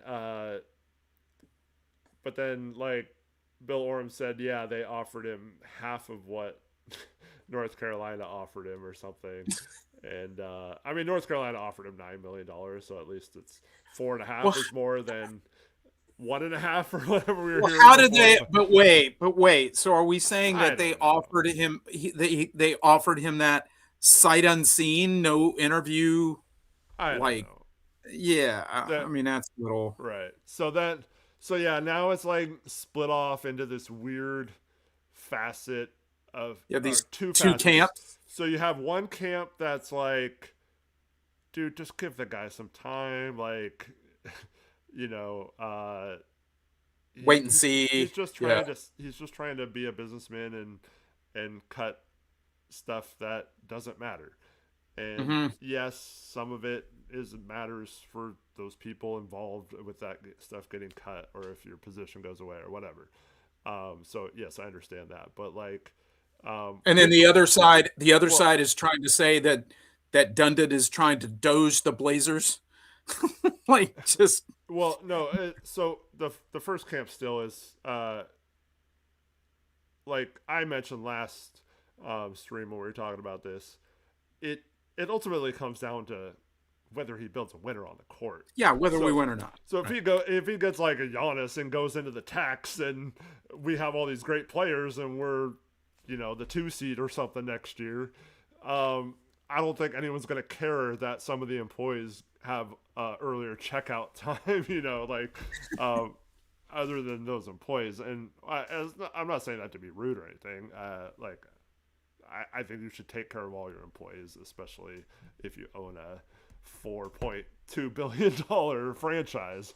Um, so there's a little bit of I'm just saying what like some people believe, and then the other camp, like you mentioned, um, it's so there was an executive that said Dundon hates Oregon, and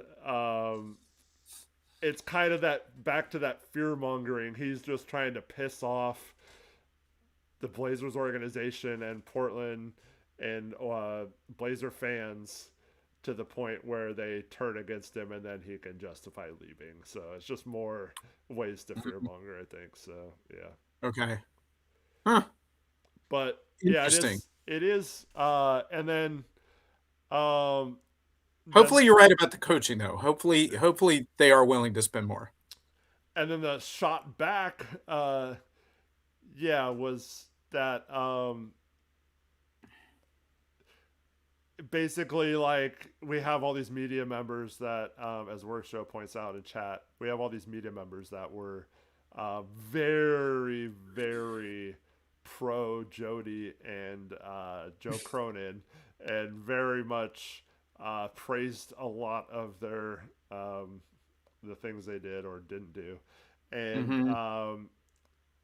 now you have those same people just constantly finding the littlest things to attack Dundon on, and some of it just probably just made up or like whatever, um, and It's almost like hypocrisy in politics, right? Like yeah, like somebody on the other team does something, oh my gosh, that's the worst thing in the world, and somebody on your side, you're like, well, that guy's okay, like that kind of thing. So, mm-hmm.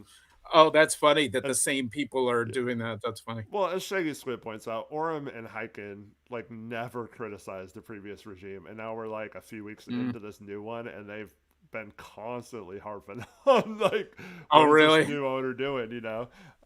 So it's just weird because a lot of those media guys, I won't say them in particular, but I mean you can put them in this category if you want, but I'm not directing this at any specific person. Um, but there are a lot of media types who, whenever there's like trade rumors or, a coaching rumor or anything, any kind of a personal rumor about a player, they'll say, "Oh, that's none of my business," or "I don't like to report rumors. I'm not that type of media person. I'm not the type that'll make an article based on something I'm hearing that's not concrete fact or can prove with sources or whatever." And then they get on people who, um, like me, who like to share things I hear. And then, you can, I always preface it by saying you can tell me I'm an idiot or not believe me if you want, but I feel pretty confident in the things I hear from uh, at least a certain individual. And so, um, yeah, it's just, uh, it's a case where then those people, it's like, now when it comes to Tom Dundon, they're just like throwing out all these rumors, no matter what, how silly it sounds or what happens. They're just very quick to just anything they hear about Tom Dundon. Let's just put that out there to the universe to hear. So it's kind of weird how, um, when it comes to certain people or players, they're not like that. But yeah, Well, they probably also realize the angst that the changeover is bringing to a lot of people who are worried that he's going to move the team and all that kind of stuff, and so that fear mongering, unfortunately, it works, right? So you're going to get clicks, and you're going to get people to read your articles, watch your videos, whatever the case may be, because they're like, oh yeah, like I mean, it's the old. Like what did they say? Like people who loved Howard Stern listened for 12 minutes and people who hated Howard Stern listened for an hour a day. Like, it's just this hate. And that was like back in the day. That's like before the internet or anything like that. So yeah, I always found that to be kind of interesting. The one thing that I do want to say about the reporting, you were talking about, the people who I don't want to report on rumors and all that kind of stuff. That's still not the worst to me. The worst example of the media type stuff is the something happens, and I think we can all probably think of one person in particular who is epically guilty of doing this. But a move will happen, and then they will go, "Oh yeah, I knew about that. Yeah, I heard that. I heard that was going to happen. I knew it was going to happen. I got a text on Saturday night, and I knew something was brewing. Boy, yeah, howdy!" And yeah. I knew this move was going to happen. And it's like, The okay, well, you're batting 1,000 after the fact. the can confirm with my sources this is true. Quote tweet of "Woe is your shams bomb." Yeah, that's always hilarious. Yeah, Okay, cool. like I heard rumblings that this was going to happen, Mm, but out of respect to the organization, I didn't say anything. Like, okay, gotcha. So yeah, that's still the worst to me. If you're not going to stick your neck out there, then don't give yourself credit for knowing it before. mm, Like, I'm not a fan of that. yeah, agreed. So I think I saw somebody in chat say, uh, every once in a while I'll catch one that goes by. Somebody said, "Are you guys going to games 3 and 4?" Obviously, I'm not going to either game because I'm in Los Angeles where I live.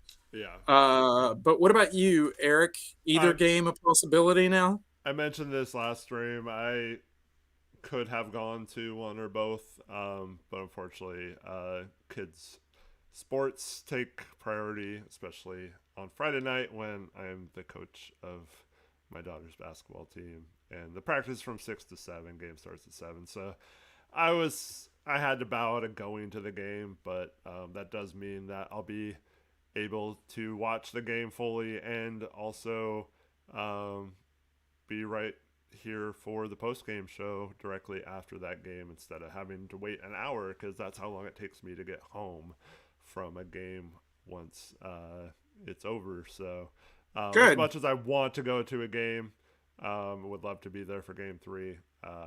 Just not going to work out for me to go, but I hope all that are able to go are able to do it and have some fun. So let's kind of decide how you want to kind of bring things to a close tonight. Like we can say, we'll stick around for X amount of time or whatever, but like let's just kind of like design how you want to finish things up. Is there anything about tonight's game or going forward that we didn't get into that you wanted to? Oh, let me take a look at my notes. You kind of touched upon this, but this is the second game in a row Sharp has gotten a challenge, uh, a call overturned by the other team, where he pushes a guy that then pushes someone else, and they don't see Sharp's push, but then get it reversed in the challenge. I guess he's purposely using up their challenges, which is good. But I think we're in Hmm. the bonus in that situation, so they end up getting free throws out of that. So he's got to stop pushing on Yeah. those. And it just, I don't remember if that was with Tamani or not, but Yes, Tamani's so I think good it was.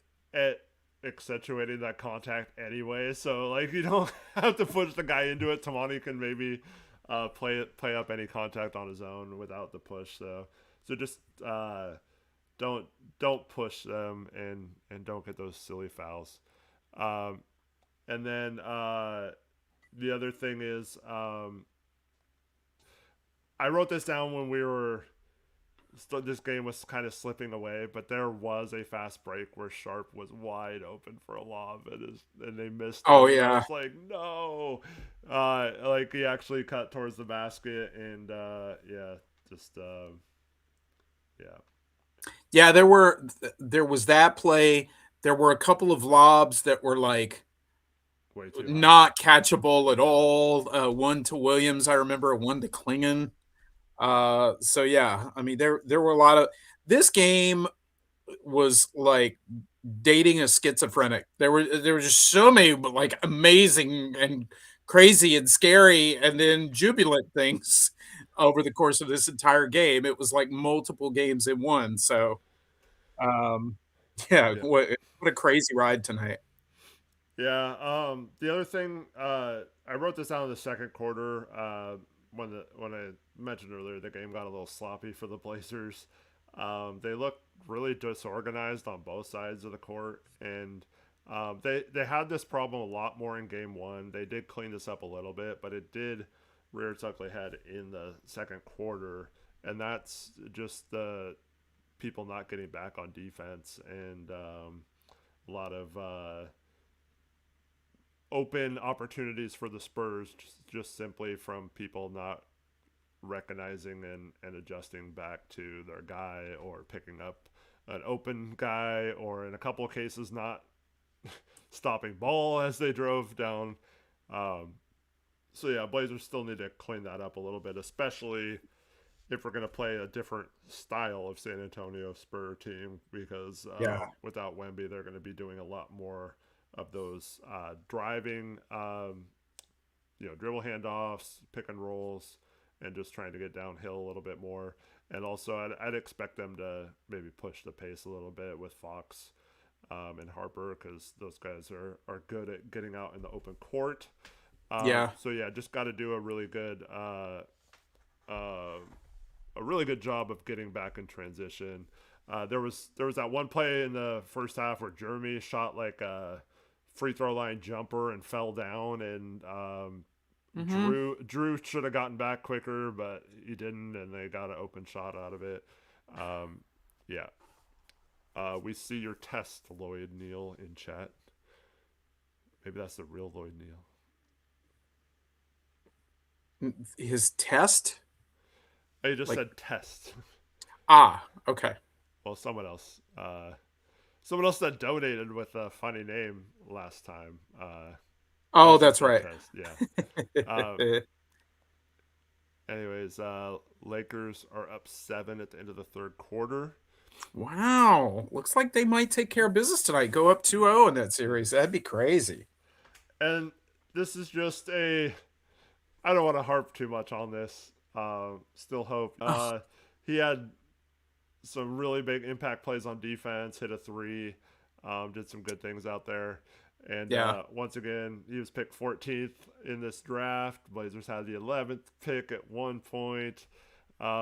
Just seeing someone, if they would have won the game, having another player in their rotation that's a rookie that was having an immediate impact while we desperately need another rotation player with having to play Chris Murray minutes and stuff like that. It is still a little frustrating that we couldn't get any sort of Yeah, help in that yeah, regard. yeah. But But yeah, but we had to increase the value of the franchise for streaming games in China.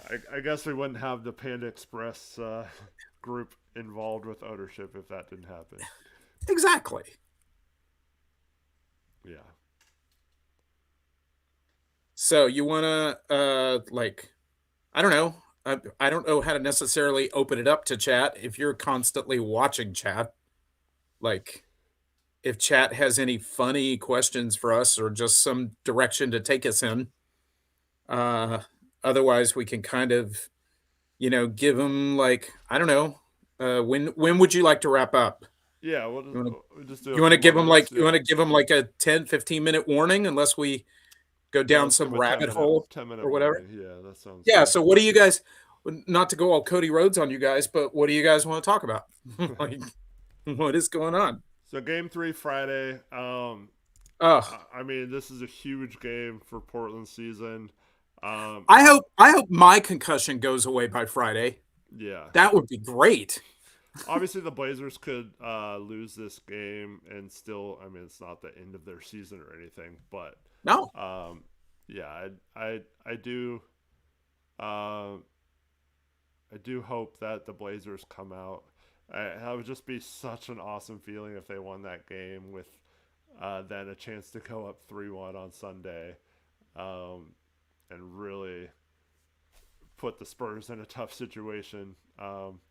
It's the Blazers, so I'm never going to expect it to happen or predict that it'll happen. I'm sure we'll split the two games at home and go back tied 2-2. But yeah, um, do you remember how amazing it was going up on the Rockets 3-1, winning those two games? Well, not two games. We won the first two in Houston, came home, and then won game four. So yeah, going up 3-1 on them. Oh my gosh, that was so exciting. yeah, Because you're everybody, talking because about that the team was two so young, and the 2014 2014. playoffs. Yeah, yeah. And then yeah, well, then we lose game five, or no, we're Yeah, we in. lost we lost game 5. Yeah. Yeah, we lost game five on the road, and then we came home for game six, and then It's the .9 game. yep. So they that's the Chandler Parsons laying with point 0.9 seconds left. The ball just happens to Oh, bounce right to him under the basket for a lay-in, and you're thinking, man, the Blazers are gonna blow a 3-1 lead because they're going back to Houston for Game 7, and we already took two in Houston, but there's no way we're winning three times in Houston against that team. And man, it all worked out with that Dame shot. Um, sure did. yeah, yep, So you're eyeing chat, right? If anybody's yeah, if well, anybody's yeah. got anything on the way out the door. Okay. I just can't see it. I really got to figure that out. See if I can find a way to read it by game 3. Crushable's in chat. What's up? He says, What's up, Crushables? Young Hansen pick looks so bad day by day. We just gotta hope he develops. develops It's injury. Yeah, way early. It's yeah, way early. it's tough. Yeah. Um, let's see. Does home court advantage make us the favorite now? Ask Core. I still think we're the favorite in the series, but if Wemby misses 2 games or maybe even one and isn't quite 100% for the game 4, I do think we should. It's probably a slight favorite, but we should. The balance in terms of the favorite should slightly be in our favor, I think. And would be very disappointing if we lost the series against a Wemby-less Spurs team for several games if that's what happens. I think we have to win. I think we have to win another game to have the favorite switch. Even with him out, with Yeah, odds makers and things like that, I think we would have to either take a 2-1 lead, which obviously I think it would flip then for us to be favorite, or be 2-2, but with Wimby hobbled or, potentially out longer, that kind of thing, then I think we would be the favorite. But I don't see them changing. Even if they announce that he was out, I think we have to win at least one of the next two games for the odds makers to flip us, I think. But yeah, probably. that's odds and gambling and all that. Like, we just need to come in and take care of business on Friday night. Like, again, it's winning the Wimby minutes, and if he doesn't play at all, then we really got to win the minutes. Winning the minutes without Wimby on the floor is what I meant to say. Yeah, like they've got to have a completely aggressive effort on Friday night, whether he's there or not. Like, if he's in there, then you put pressure on the refs to see if they're going to call those fouls or not. Um, and again, with a brain injury, a concussion like that, maybe he's a step slow. Maybe his rotations are just a hair slower. Things like that. So maybe you can get Wimby in foul trouble, that kind of thing. That's thinking that maybe he'll play. I could see the Spurs maybe saying, let's hold him out until Sunday. That gives him a full 5 days, and the worst that could happen is they're down 2 games to 1 going into a must win on Sunday. But if they feel confident enough with Victor, I could see them maybe giving him an extra game to heal up. Yeah, that's possible. But if he really is as woozy as he looked We after looked the play, bad. It looked really bad. yeah, I don't know if he'll be ready to play. And a lot of people were saying in chat that some media were saying that if he really did get a concussion, like 7 to 10 days is usually the turnaround, Oof. which would be brutally bad for Spurs. But Well, it's like I said, he his being in the lineup should indicate nothing in terms of whether he's over it or not. It's just a matter of whether he got cleared enough to play, but right, he's going to be feeling the impact of a fall like that for a bit. It's going to be a bit. yep. Um, yeah, I mean we didn't really talk about Denny a lot. So someone in chat I know, right? mentioned Yeah. this. It was work show again. Says wanted to take Blazers money line at plus 550 tonight, but chickened out and took the lock of Denny plus 23.5. Uh, I Uh, I don't know if many what of you he what watched he finished with tonight? Like 14. 22. Oh, 14. I was like, what did he finish So he with? had he had 12 at halftime, Gosh, and 14. yeah, Wow. he only had two in the second half. It doesn't seem like he only scored two in the second half, but Yeah, it doesn't feel like that. No. it definitely I feels guess like I guess that I guess that's because Scoot was picking up so much of the yeah. slack, but But uh they had a thing on the NBC broadcast at halftime.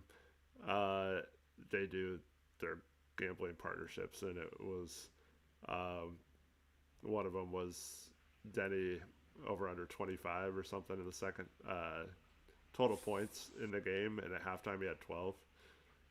So yeah. Were Spurs favored at halftime? Game was tied. Were they favored for the second I half? didn't see the live spread at halftime. Yeah. I bet it was like they probably did like a Spurs -1.5 because it's a tie game. So they probably were just trying Well, to get 50-50 bets. Trevin says that he only took 4 shots in the second half. That is crazy. Wow. And Well, the other thing is too. I mean, he took a couple of hard falls in this game. We know he took a couple hard falls in the first game of the series as well.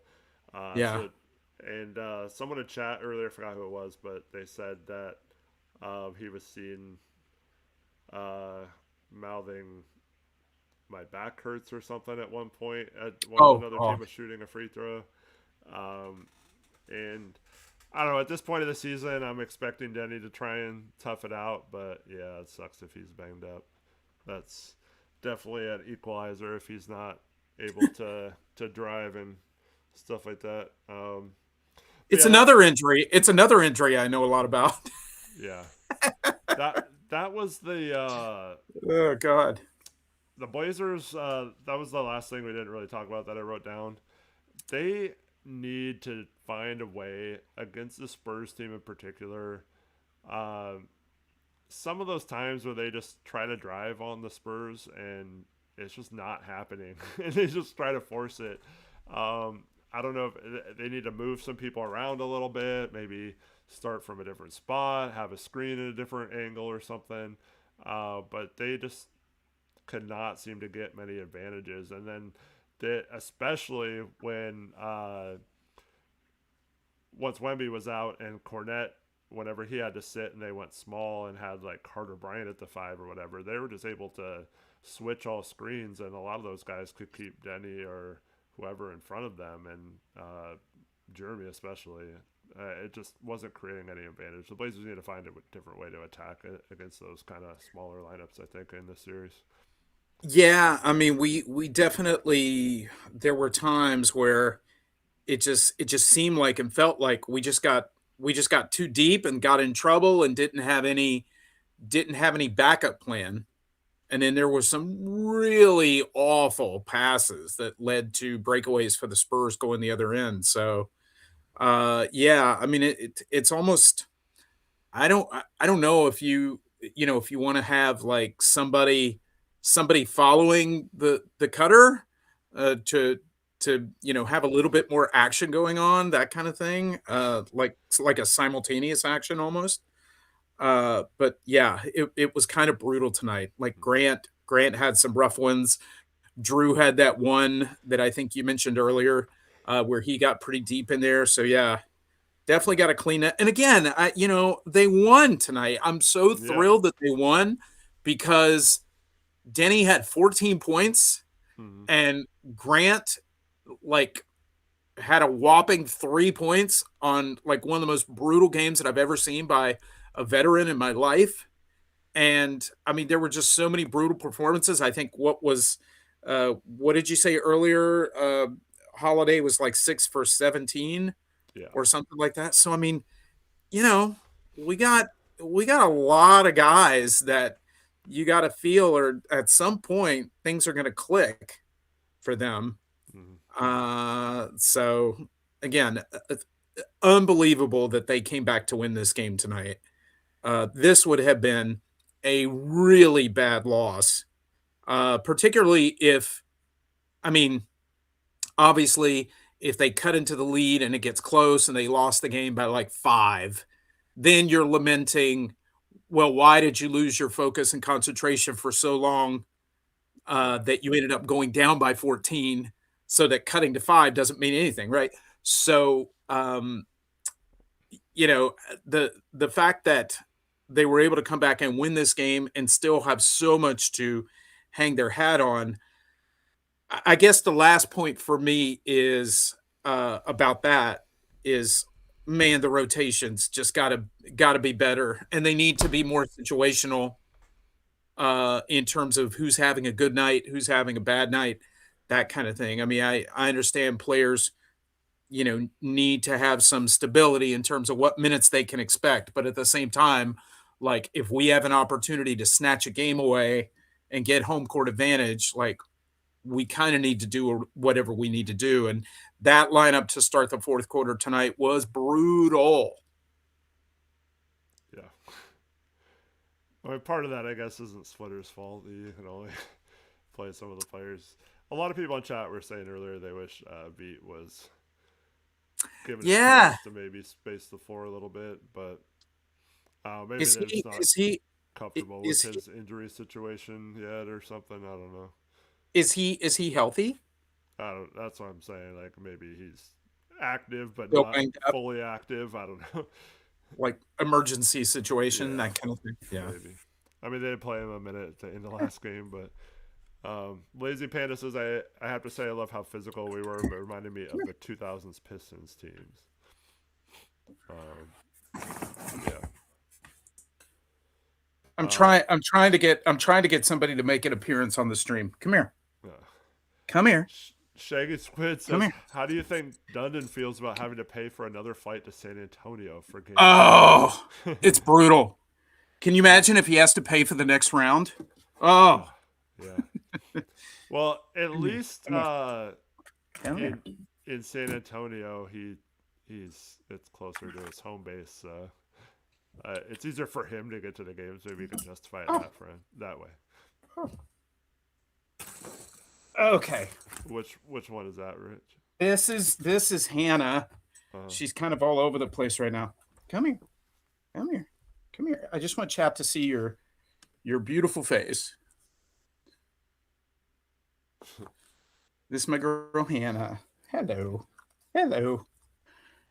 I don't know what's going on. She normally only runs up here if one of the other dogs is like doing something naughty. So yeah. I'm she's obviously tattling on somebody.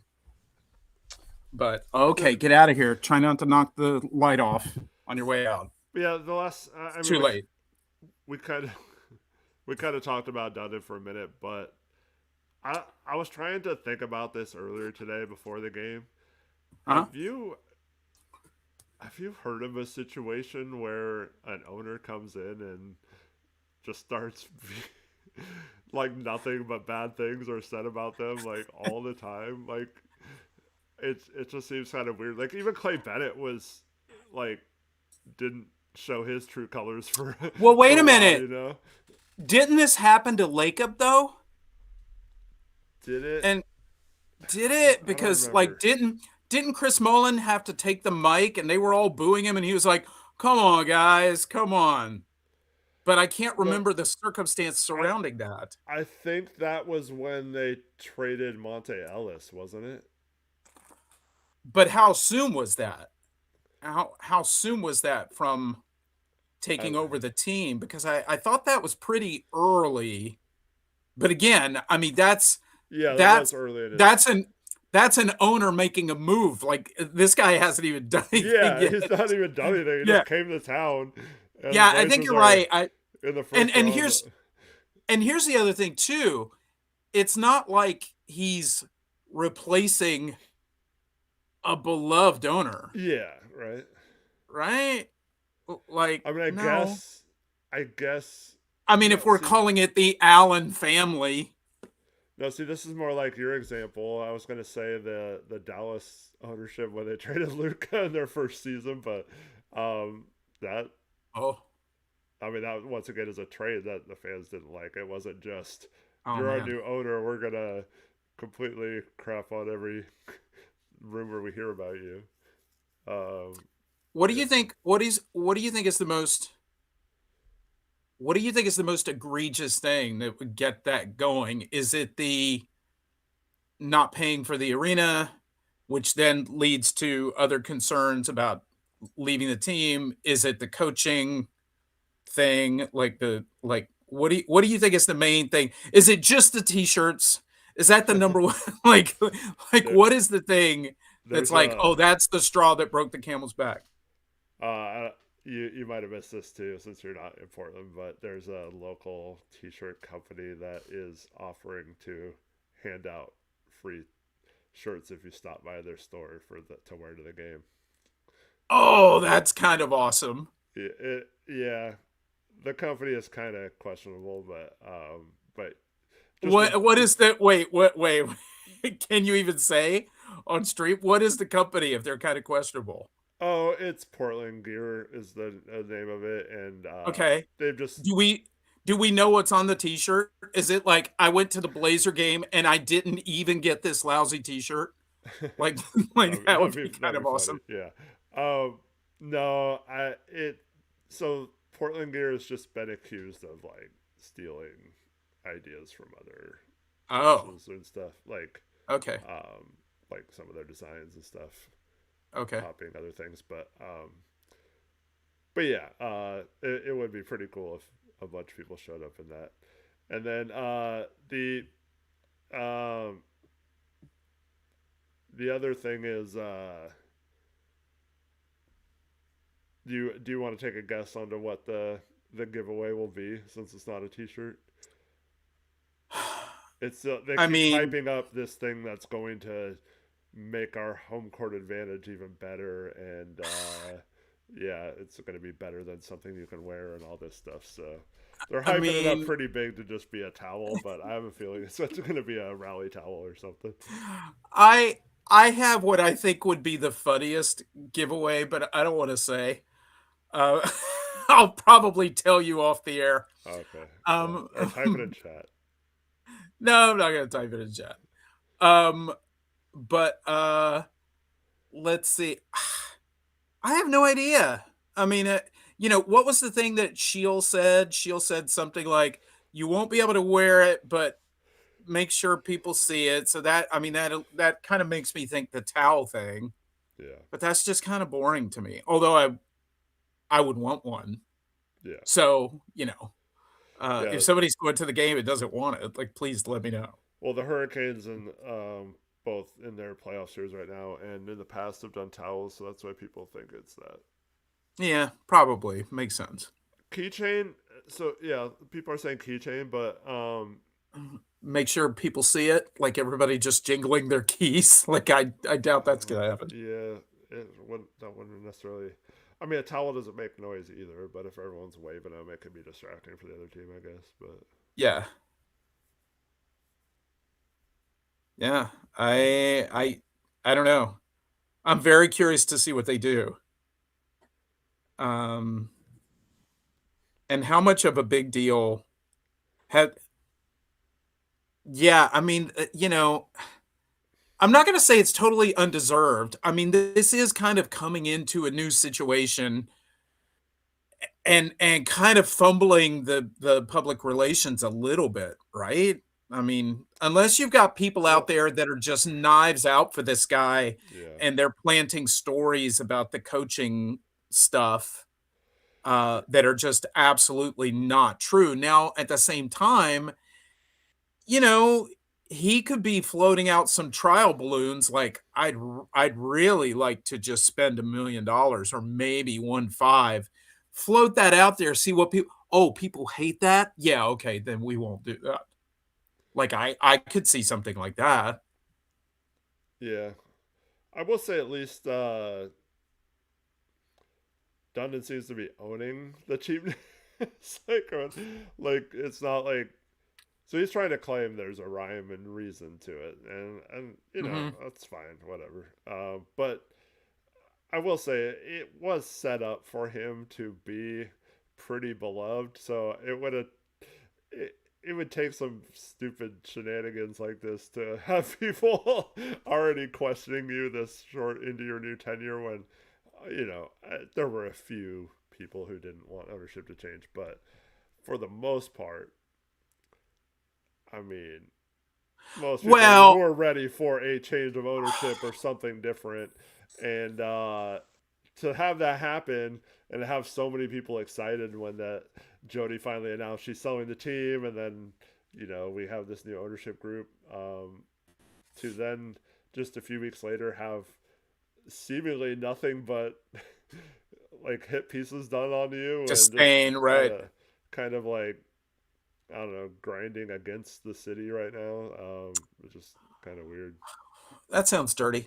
I just Well, I I just think like you said, winning cures a lot, and you have to keep in mind, the people who I think I said this on the last stream too, but the people who are doing the careful, the grass isn't always greener, and et cetera, et cetera. It's like, no, the grass we were on was dead. Like it yeah, was dead. Like the amenities might have been good for the employees who work there and things like that. Like Jody might have taken care of those things and let people check out of their hotel rooms late and things like that. But in terms of, was she as an owner going to do the things that she needed to do to turn the team into a winner? She was never going to do that yeah, because the team never mattered to her. As a matter of fact, it was a point of mockery for her with her brother while he was alive. So, she inherited the team. Now, people may turn around and go, "What are you talking about, Rich? The Seahawks just won the Super Bowl." True, but at the same time, like, the general manager of football, it is a much different situation. Like, their cap situation is kind of set in stone. So, the general manager of the Seahawks is able to do a much different job than Joe Cronin could do with the Blazers, and I think it's pretty clear that over all these years. And by the way, remind me to tell you something funny. By the way, I have a present for Chad, by the way. Um, but uh, yeah, uh, it's just kind of funny when people really want to focus on, well, we had it good with Jody, and we're not going to have it good with Dundon. With Dundon, there is still like a higher potential ceiling than there was ever going to be with Jody. So it's still a wait and see situation. And you know, all word is that he is willing to spend for players yeah, and put the championship, you know, pieces in place on the floor. Now, discounting coaching is not a smart move, um, because it's not all about talent, but it's a lot about talent. I mean, your talent, you can't win an NBA championship without talent, but who steers the ship is going to be very important. So, and hey, I mean, maybe Tiago gets out of this round and we're all singing his praises. I still have some concerns with the lineup I saw on the floor to start the fourth quarter, but that's neither here nor there. I mean, look, he gets these guys to wrap. I mean, say what you will, all of the droughts and the loss of focus and things of that nature, but these guys still play hard and they dig in and they get stops and they go on these inexplicable runs when you think they're dead. And, you know, like, you got to give Tiago some credit for that too. So, yeah, yeah, we'll see. The funny thing I was going to tell you real quick before I forget. Uh, so what I'm going to do, I said I had a present for chat. So what I'm going to do is tomorrow, because I think we can all use a good laugh. I'm going to put a video out here on the channel. So make sure you subscribe if you're not subscribed here, so you can see when it goes live. But I'm going to put a video together. It's about 20 minutes long of some of the greatest comedic hits on Rip City Retro. So it's a lot of the openings that I've had. I'm going to put the PSA on there. I'm going to put the Christmas album on there. Just kind of funny things that I've done to open videos in the past, just in case people are new here and haven't seen them and would like to get a kick out of them. Now they're going to be in one place. And that video is about 20 minutes long, and I've already got it ready to go, but that'll be out tomorrow in case you guys want something to do before. yeah, Yeah, so that'll be fun. And it's funny. So I was going back and I was looking at that video today, and in the video, I also have the compilation of all of Cronin's broken promises, and in it, I think in 2023, yeah, 2023, he's talking about how fast he wants to go. Like, we got to really ramp this thing up and go really fast now. We're gonna go, people got to be ready. We're going into super duper win now mode and stuff like that. And then it just made me flash forward to when Dundon was announced, and he was having his press conference a couple of weeks ago, and he was talking about, yeah, I want to go a little faster than some people would like, and that Yeah. just felt like a thinly veiled shot at Cronin.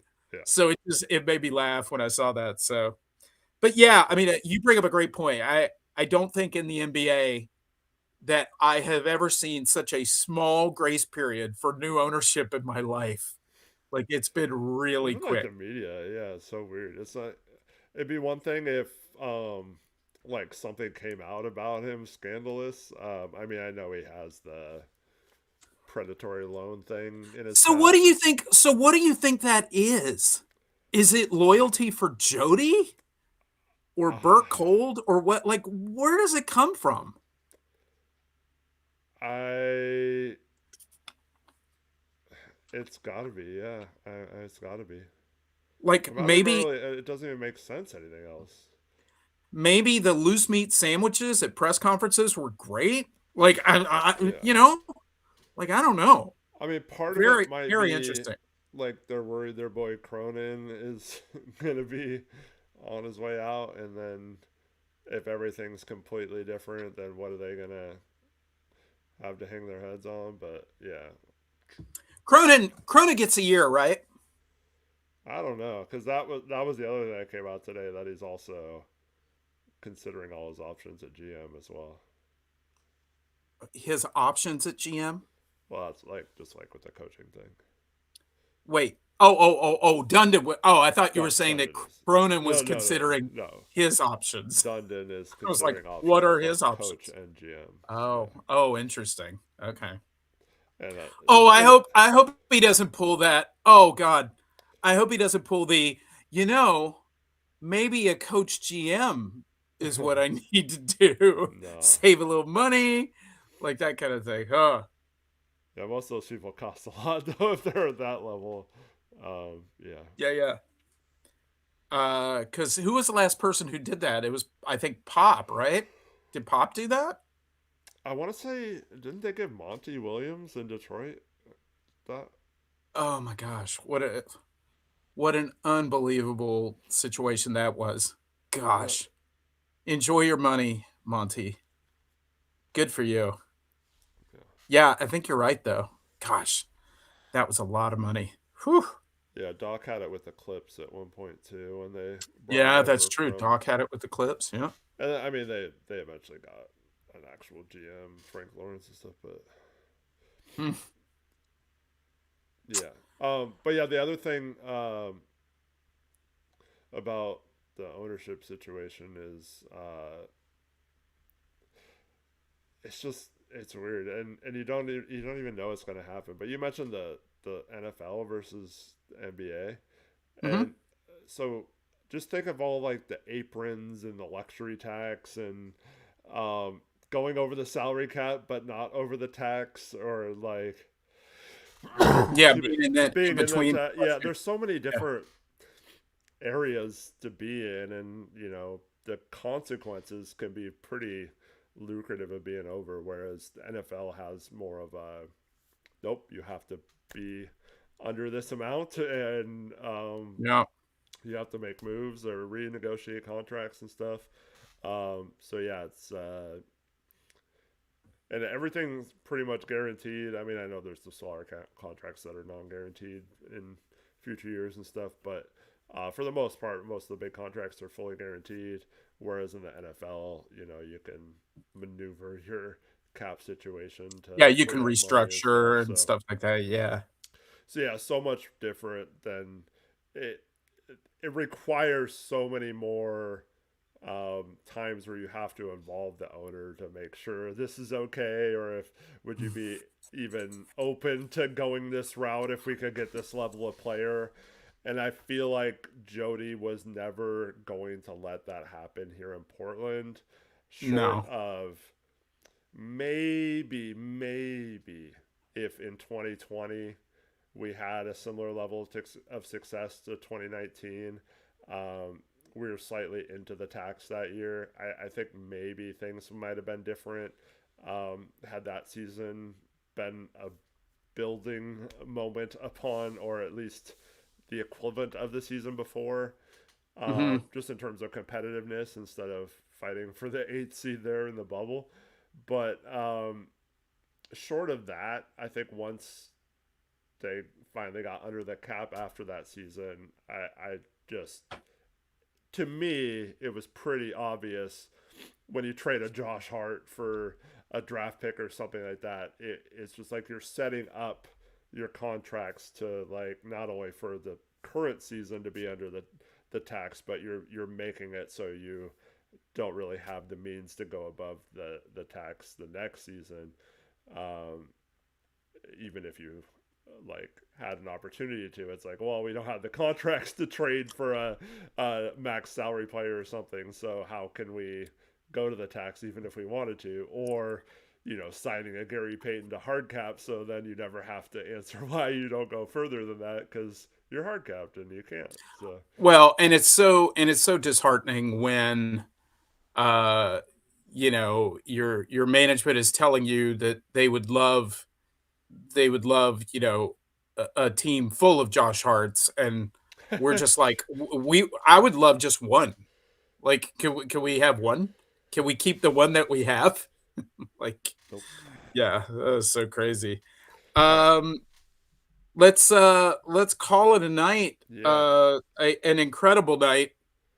I Blazers won a I'm playoff game. Let's go. I'm like 95% sure that this really happened. Um, I'm gonna need to take a nap. But to everybody in chat, thank you so much for being here. I don't know how many people are still here, or Eric, if you want to refresh, see like how many people are still here, or how many people gave a like on the video. I just want to be able to thank folks. There's 78 right now watching. 78 watching. Okay. And where are the likes at? I don't know. I can't see Okay. likes on this stream. Yeah. Okay. Well, to everybody that did like, and to everybody that was here, and everybody that super chatted, and just everybody who showed up in the chat, and to all those looky loos that just watch and don't say anything, thank you guys so much for being here. From me personally, this was a really rough couple of days for me personally, so sorry I'm a little out of it tonight. But I would much rather be out of it and the Blazers won than be super sharp and the Blazers lost. So we'll take that, and then hopefully things will be a lot better on Friday night when we are hopefully talking about, Eric, the Blazers grabbing this thing by the throat and taking Yeah. control of the series 2-1.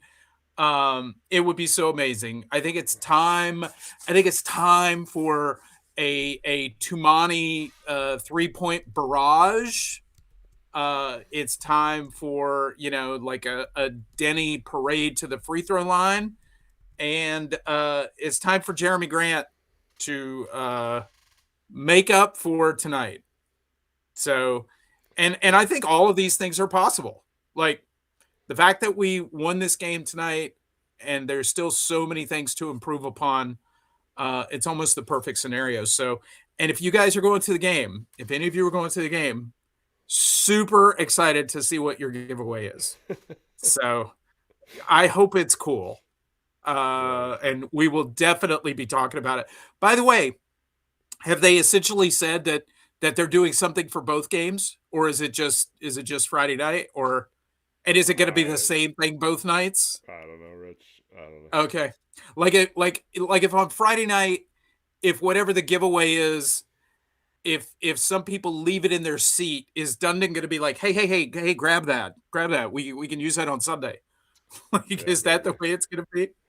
Maybe. But anyway, and I want to see what these I want to see what these bougie, you know, opportunistic T-shirts look like too. Yeah. I want to see it. Hey, by the way, have you ever? Did you know that you could search for a Portland Trailblazers 1990 World Championship winner shirt on eBay? Nice. It's like ridiculously expensive. It's like the T-shirts that Yeah. the NBA, whenever somebody lost the finals, they would give them away to Yeah. like a third world country or something like Yeah. that. And a couple people have those shirts and they put them up on eBay for like $500, like 1990 NBA champion Portland Trailblazers. Like that would Well, be a fun giveaway. Well, Rich, we're not too far away with your recent diagnosis of me being able to buy that shirt for you and then tricking you into thinking about Oh, that we both attended that game together and celebrated at the parade, and then you would have no you're feeling. so you're so mean. You're I'm so sorry. mean. For people that don't know, essentially the diagnosis from the doctor was like, yes, like sands through the hourglass. there so goes Rich's brain. Like it's a matter of time. But And hopefully it's a long time. for the So record, since we have a bunch of new people probably watching us for the first time, you're not a um, supervillain? uh, I mean, Rich, you can always tell me if I cross the line or whatever, but Rich and I No. are both the type that attacks tough situations with humor. Yeah. And so I don't think he would want me to treat him any differently just because of his Nah. health situation. So I'm going to make fun of him, like his health, just like I hope he does the same to me when I'm, uh, I'm having issues too. But yeah.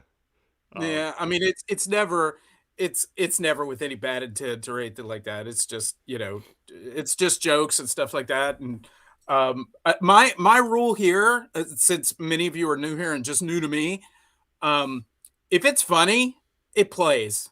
Like even if it's at my expense, yeah. I'm cool with it. Like I'm cool with it. Like there's a way to do it, and there's like a meanness to it where your goal is actually not to be funny, but it's to actually be hurtful and mean and things like that. Mm. That's not cool. But if it's funny, I'm probably gonna be like, oh, you know what? That's funny. Like so, I'll be okay with that. So, but anyway, Zach, um, real quick, Zach wants to know what the stream caption was for the Blazers losing tonight. stream. Well, what was it? Spurs defeat Blazers. Take 2-0 lead. I think that was it. Something like that. And then Eric just deleted it off his computer, like sight unseen. I He didn't was even like, download "No, it. we Yeah, yeah, I we didn't. are winning tonight." I did not even download it. Yeah. It was a ridiculous amount of time for me to make the thumbnail for today's stream. A little embarrassed to say that, but I'll get better at it. Crushables helped me with that, so that was really cool. Crushables was super nice, wishing us well about the channel. I also heard from Gabe over at Suns Valley Pod, and like got to. I've never interacted with him before. I've never spoken to him before, so I got an opportunity to tell him how much I love him and Sundo. I think they are so funny. Those guys are really funny. So yeah, so that was cool. So we got some streamers out there wishing us well, so that's really nice. I thought I saw another super chat. Did one come in? Yep. I'm adding some mods. Oh, you're adding mods. Alex Wolf wants to be a mod, by the Oh, way. he is. Okay, I got Uh, you, Alex. and then, yeah. Um, Andrew Hartwell had a $20 donation. It just says, Andrew, "Go, thank you. go Blazers!" Yes, go Blazers! We get the dub tonight. We are Crazy. in the playoffs. We are tied 1-1. We are We coming scratched. home. We've stolen home court advantage. Um, Unfortunately for Wemby, his status is uncertain moving forward in this series, and it seemed like this was going to be a very dud of a game. Despite all that, it seemed like we were going to blow a perfect opportunity.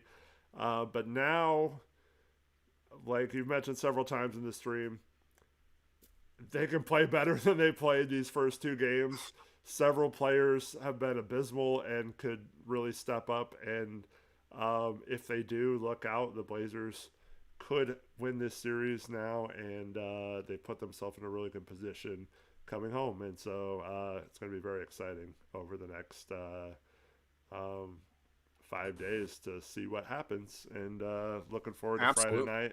Looking forward um, to like spending the evening after the game with you guys. hopefully we're celebrating another Blazers win as we go up 2-1. But yeah, just to echo Rich's sentiments from earlier, just thank you so much to everyone who have watched either one of our streams so far, and to all of you who are very supportive of us. It's really appreciated, and just really enjoying talking basketball with all of you, and it's been fun being able to interact with chat and with you, Rich, and looking forward to doing it more often. And hopefully, the Blazers have more games now to do it, and at least it won't be 4. We know we have at least 5 games this postseason to do it, right, Rich? At least 5. So we will see what happens. I am going to go put myself in the cryogenic chamber for a couple days, I thought it was at and 2. yeah, and be back here on Friday night. So super excited. Can't wait to see what your guys' giveaway is. And Eric, when we get off this stream, I'll text you what I think it should be. All right. And then you'll tell me it was a great idea not to say it on stream. Yeah. Anyway, that's it. That's it for me. Eric, if you have any last words. Nope. Let's just. I kind of just thought of this in the stream while the stream was going, but Mhm. I'm gonna end my portion of streams with just I like to celebrate with all you guys. Blazers won tonight. Let's give fist bumps to chat. All right. So thanks for watching. Have a good Oh, night. you said give fist bumps to Chad. Yep. Got it. Yep. Got it. Got it. Yeah. Thank you guys. We'll see you on Friday night. Blazers win. Blazers win. Unbelievable.